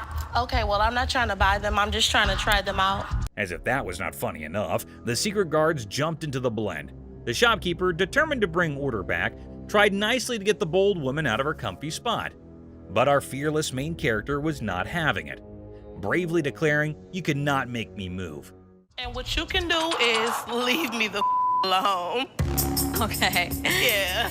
Then comes the guard trying to lift her off the seat. Suddenly, there's a big scene. The woman, now a pro at making a show, indicted the guard of bothering her and indeed threw in the surprise of claiming it was sexual harassment. The pawn shop turned into a stage for a solo performance, with our main character making up the script on the spot. No, thank you. You No, you can get your hand off. Get your hands off of me. Get your hands off. But the comedy did not stop there. Wanting to leave with a bang, our leading lady dramatically fell to the bottom, blaming the confused guard for pushing her. The shop, once a place for buying and selling, turned into a theater for a funny play where reality and silliness conflicted in the most hilarious way. Girl, you pushed me. What? I didn't touch. Did I touch it? And just like that, the woman in the pawn shop left everyone. Guards, shopkeeper, and onlookers scratching their heads, wondering if they had just witnessed the craziest pawn shop show ever. I'm not going anywhere. Do whatever you want. And we can have a staring contest. Joe Sofa Saga. In a pawn shop full of weird and wonderful things, Yes, sir. Someplace else. That's the dirty D right there, baby. comic pawn shop confrontation. Okay, a man is coming towards the shop. Wait, what? Is he coming to have something from the pawn shop? The man asking about her daughter means how creepy it is. Hello, I need to pick up some stuff for my daughter. Is it in pawn? Yes, ma'am. Laughter begins. Everyone around is intrigued to know what had happened to this man. Oh, another man entered into the argument. Let's see what would happen. Man accusing the shop owners of stealing. How crazy this man is, constantly accusing them of being thieves. No, I want the stuff. Yeah, but without the ticket, we can't give it to you. The man is constantly infuriating them and sees he has come out the carbon. Who knows what will be the end of this nonsense fight? Oh, they're about to have the piercing argument. I'm here, I want the stuff now. And what's he gonna do? The man called the guard to throw him out, but see, the man is not in control. He is constantly arguing and challenging them without knowing the fact of the danger he's really in. Oh God, he's challenging the massive guard! The guard stopped him and said, "Don't touch me," but the man was not understanding. Hey, I ain't scared of him! Is he serious? Calling his death to come earlier. The guard, in his fur, sent the man out. The really funny moment for all because the stupid man in his arguments really put him into account. Hey, you can't get... Hey, I want my stuff! I tell you what, big boy! Hey! Battle for sanity. Well, folks, take a look at the pawn shop's front yard. It's like a bustling highway out there. The crowd has formed a lane longer than my grandma's stories. And guess what? The sanity levels are off the charts. It's like a contest for who can stay the sanest. Now, hold your horses because here comes the geniuses. These folks are more interested in the pawn shop than a cat in a laser light show. Well, he's from California. Look at all these idiots. They've gathered like it's the grand opening of the Pawn Shop Olympics. What's the big attraction, you ask? Maybe they're expecting a magic show, or perhaps the pawn shop secretly giving away free wisdom. Or, here's a wild thought, they're gearing up for a full-scale aggression mission against the poor souls inside. Watch out, world, we've got a pawn shop revolution on our hands. Stay tuned and remember, in the pawn shop chaos, sanity reigns supreme. Good luck, brave souls. That's not. Clueless heist hijinks. Well, howdy there, folks. We've got a Lone Ranger in the pawn shop, sipping on his secret drink like he's the king of mystery. Little does he know, he's the star of a hidden camera show.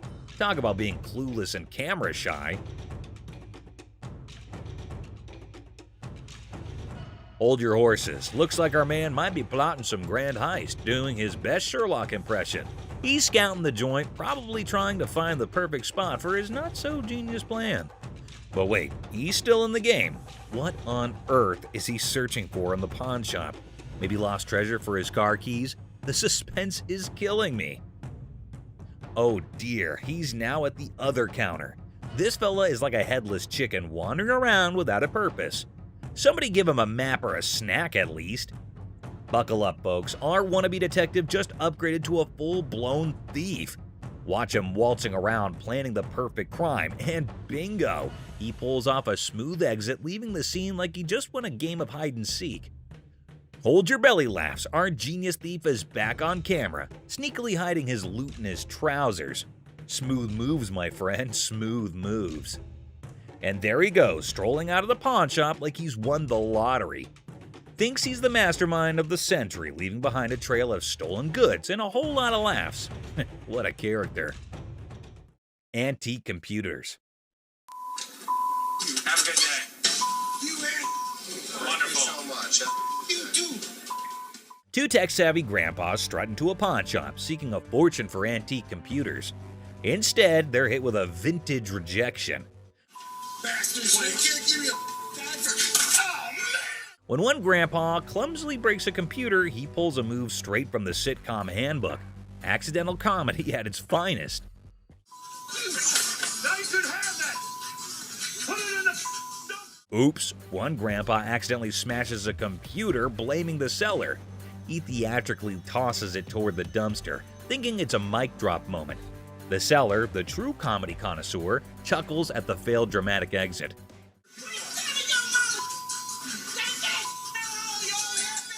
Here comes the queen of sass. A lady emerges roasting the old hillbillies and offering them an A-grade exit.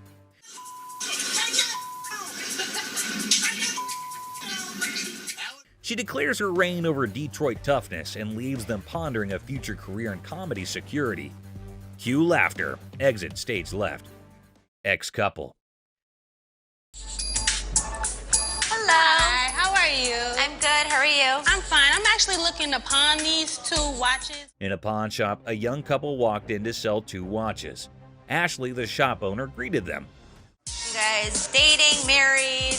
Was engaged, but not anymore. When she asked about their relationship, the boy explained they used to be engaged, but are now exes because both of them cheated on each other. Okay, so you want to sell them, correct? Yes. And how much were you looking for? Despite their turbulent exchange, Ashley inquired about the watch's value. This one I am not interested in because we don't take this brand. You'll take that brand. Ashley noticed the watch's flaws, and when the girl mentioned a particular brand, the boy claimed it was fake. You are more than welcome, to leave that here and we can send it out to get the crystal replaced. As Ashley attempted to facilitate the watch sale, the ex-couple's argument escalated. No, what's she talking to? We ain't got all Were you day. talking to him? No, you weren't. Shut up. The situation took an unexpected turn. You never had no life before me. I won't. You never had no life before me. Girl slapped the boy, turning the pawn shop into a battleground of emotions. Had no life before me. Let's go. Let me go. Let's go. Let me go. The situation escalated post-slap as the boy, fueled by anger, forcefully dragged the girl outside. I walk outside and the lady comes back for her watches. I wish you luck. Ashley returned the watches to girl by going toward them and wishes them good luck. Shark costume.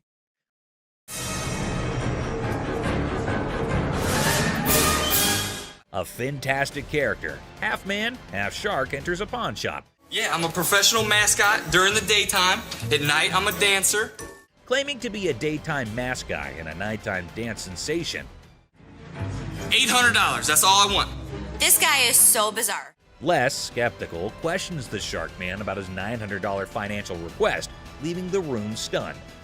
Don't they have those in Halloween costume stores? Les dismisses an awesome shark costume as a Halloween costume, but Rick takes it on, turning the pawn shop into a makeshift underwater comedy club, despite Ashley's rejects due to an unpleasant odor. See? It works. $800. Les, a pawn shop owner, is captivated by a customer who demands $800. You're missing a speeder. Oh my God. But when he reveals his naked self, Les's jaw drops. Hey, where's Ashley going with the naked guy? Tom, between amusement and disbelief, Les performs the quickest eviction in pawn shop history, leaving the customer high and dry. Ching Chong TV. Girlfriend's about to fly back home without me. I have no money. It's the only way I'm gonna be able to go. Right. I want $200 for it. 200 for that? A hat-wearing kid strolls into a pawn shop, hoping to score $200 for his TV. The seller, feeling frugal, counters with a generous $15. What brand is that? Ching Chong. The boy, trying to lighten the mood, drops a Ching Chong brand joke, turning a place into a comedy club for skeptical sellers. 200 for that? Yeah, never gonna happen. 13-inch TVs, I sell them for $15. Our persistent TV peddler keeps pushing for more cash for his 13-inch Marvel, but the savvy seller sticks to his guns at $15. Come on, please. I don't want to get stuck in a tray. The boy, desperate to impress his TV-loving girlfriend, gets sadder than a clown without his makeup. Girlfriend's about to fly back home without me. I have no money. It's the only way I'm gonna be able to go. Right. I want $200 for it. 200 for that?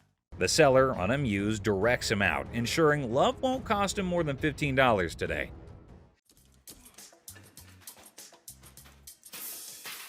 In a fit of frustration, our TV tosser storms out, giving the shop a kicking and throwing his TV into a dumpster like it's a basketball shot gone wrong.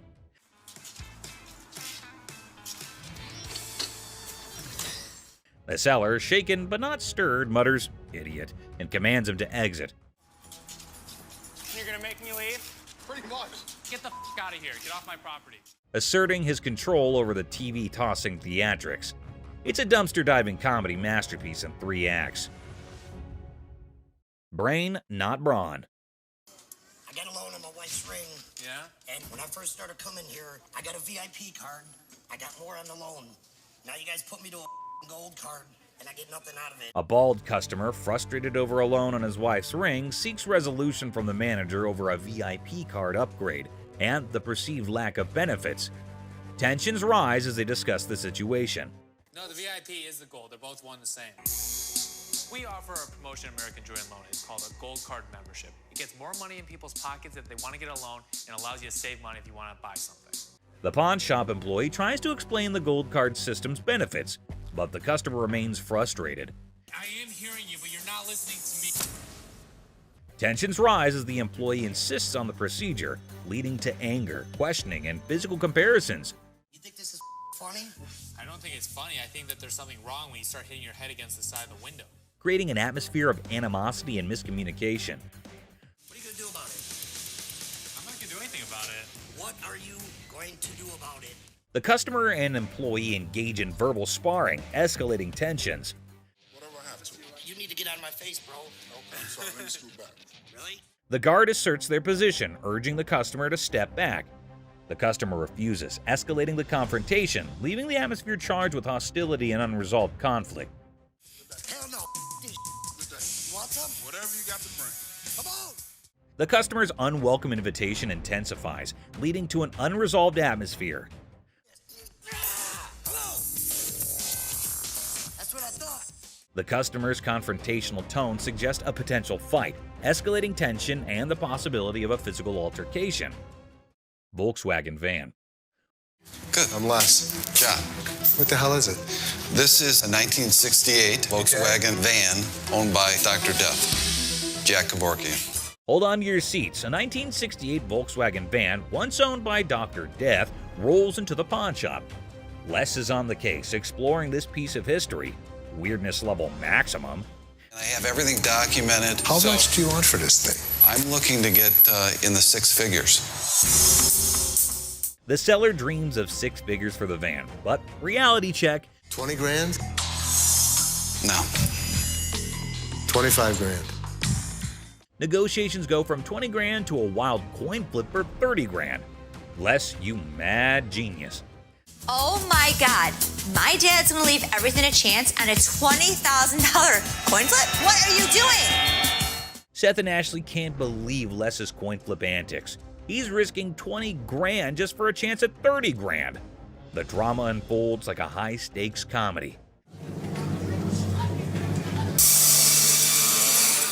Heads. Les, you wild card. The coin flip drama continues, with drum roll and laughter.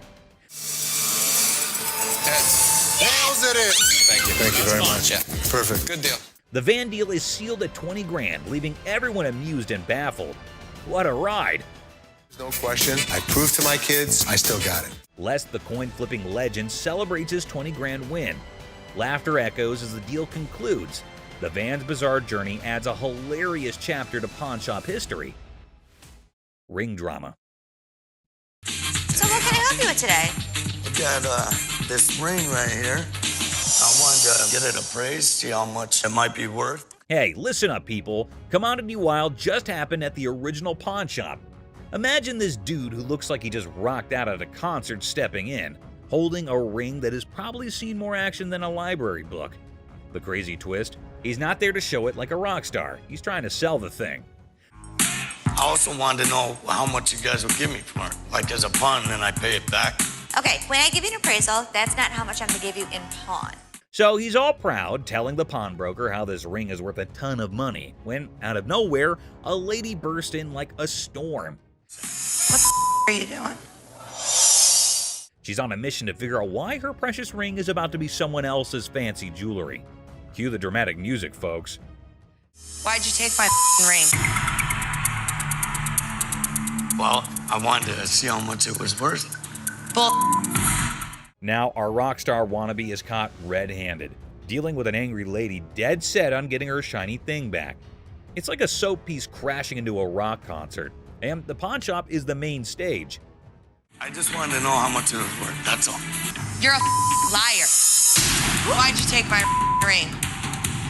I'm sorry. What?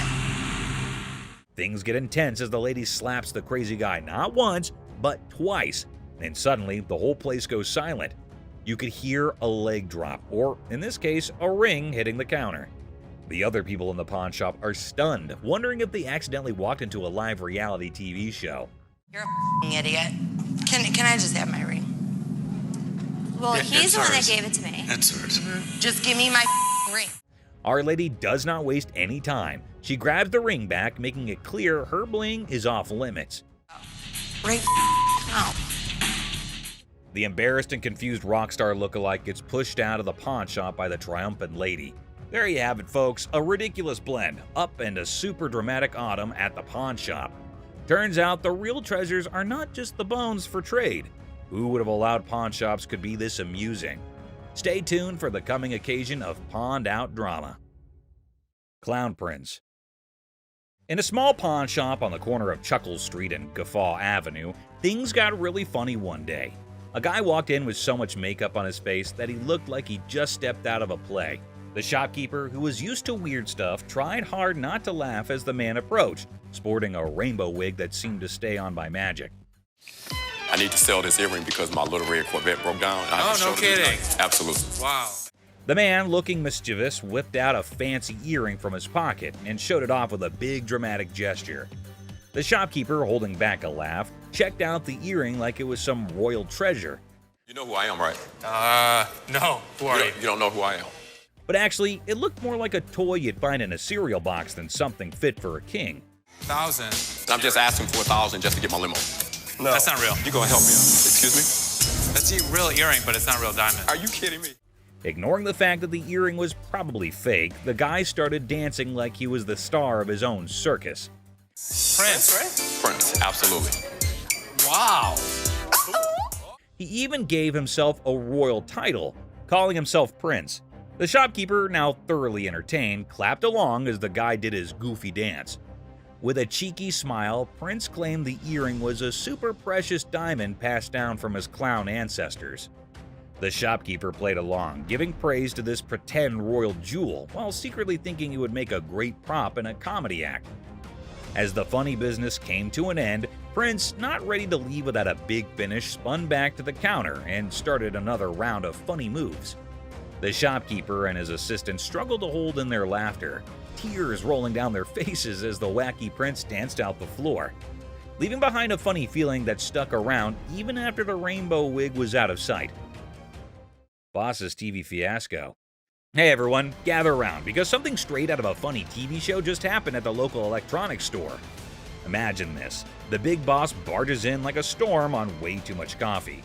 Didn't I tell you guys to restock the TV shelf? Didn't you see I was just with a crazy customer? Yelling about wanting to grab some TVs. I mean, who does not suddenly crave a TV spree, right? Now, the poor workers are stuck between a rock and a high-tech place and cannot take the boss seriously. I mean, who could? It's like the boss watched too many action movies and thought today was the day to be an action hero with innocent flat screens. I gave you a job to do and you didn't do it? Dad, you told us we were like little kids. How does a baby know how to do inventory? But stay, there's a twist. The main character, the boss, realizes things are serious and decides he needs backup. So, what does he do? Grabs his assistant like they're partners in a buddy cop movie. Hey, you know what? The hell with it. I'm gonna do it myself. Bobby J, do me a favor. We need to go pull some TVs. To help with this crazy TV mission. Because obviously snagging TVs is a job for a dynamic brace. Ash, Seth, right now. Right now. What? Right now. Let's just went down. What? Let's went down. But wait, there's more sitcom gold. Out of nowhere, another assistant rushes over to the boss's kids looking really upset. Why? Just went down. What? Let's went down. Dad, you alright? Well, turns out the master is now on the floor. Yep, the guy who was on a TV conquest is now chilling on the cold floor of the electronics aisle. Well, we have an emergency here. What happened? Did he say something hurt? No, he didn't say anything. We were pulling TVs. They call emergency services because apparently this is not just a shopping spree. It's a full-blown crisis.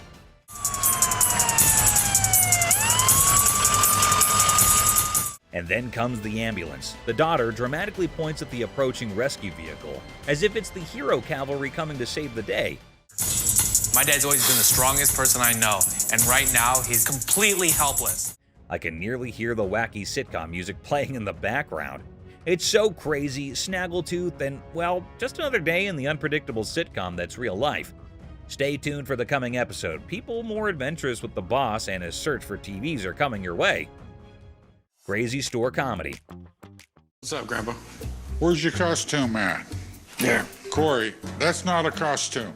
In a super silly store, there's this hilarious pair that could out-funny any comedy show. Watch this, an old grandpa wearing a hat that is seen way too many times, with a black band covering one eye. Right beside him is his son, with a hairband that seems to have its own crazy magnetic pull. A mix of colors that should not make sense on air.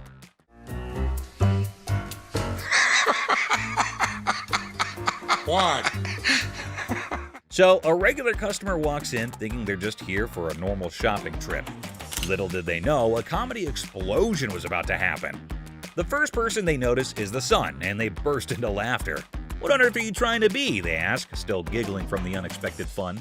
What are you supposed to be? It's obvious I'm Justin Bieber, America's heartthrob. With a serious face, the son proudly says, "I'm claiming to be Justin Bieber, the American singing sensation." The secret? It's all in the hair. The customer laughs even more, realizing these two are a riot. Roy Rogers? I'm Rooster Cogburn from True Grit. But the real comedy star is Grandpa, strutting around like a rooster king. Feathery hat, confident crowing, he is turning heads. The customer, almost out of breath from laughing, asks, "What is your grandpa pretending to be?" Slightly holding back laughter, the son answers, "He is the legendary Rooster Kern. Shows up once in a lifetime to make people laugh." Go yourself. Antoine, what are you supposed to be? The world's biggest baby. Just when effects seem crazy enough, another character appears, a guy dressed like the world's biggest baby. The customer, nearly crying from horse laugh, realizes they have hit the jackpot of comedy. In this shop of customer craziness, laughter is the currency. These funny characters are the kings of comedy, making everyone laugh and showing that occasionally the best service is the one that comes with a big dose of funny. Pawn shop riddles. Look how stupid this question on Pawn Stars is. In this hilarious rant, the speaker dissects a seemingly absurd question about fake items in a pawn shop. A over 1,000, B over 5,000, or C over 10,000. The logic behind the options A, B, and C is dissected with comedic frustration. Well, if the answer is C, the answer's also A and B. Because if it's over 10,000, it's also over 5,000, it's also over 1,000. The speaker expresses disdain for the question, claiming that if the answer is C, then A and B are also correct. I mean, most of the shit that comes into the pawn shop has got to be fake. They've been in business for years and years and years. The absurdity of the question and the presumed obviousness of the answer are highlighted. God, what a stupid question. The speaker ridicules the question's simplicity, asserting that there's no way to get it wrong. The tone is sarcastic as they emphasize the lack of challenge in the question. Anticipation builds as the speaker eagerly awaits the genius-revealed answer. The expectation is set for a straightforward solution to the seemingly senseless question. The speaker's reaction is a mix of frustration and amusement as the answer confirms the over 10,000 scenario. The comedic exasperation with the question's lack of complexity is evident. That's all for our video. We hope you liked it. Please comment, like, and subscribe. Don't forget to hit the notification bell for more videos like this. Share it with your family and friends. See you next time.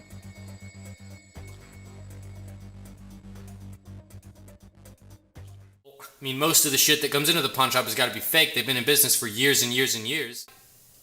God, what a stupid question.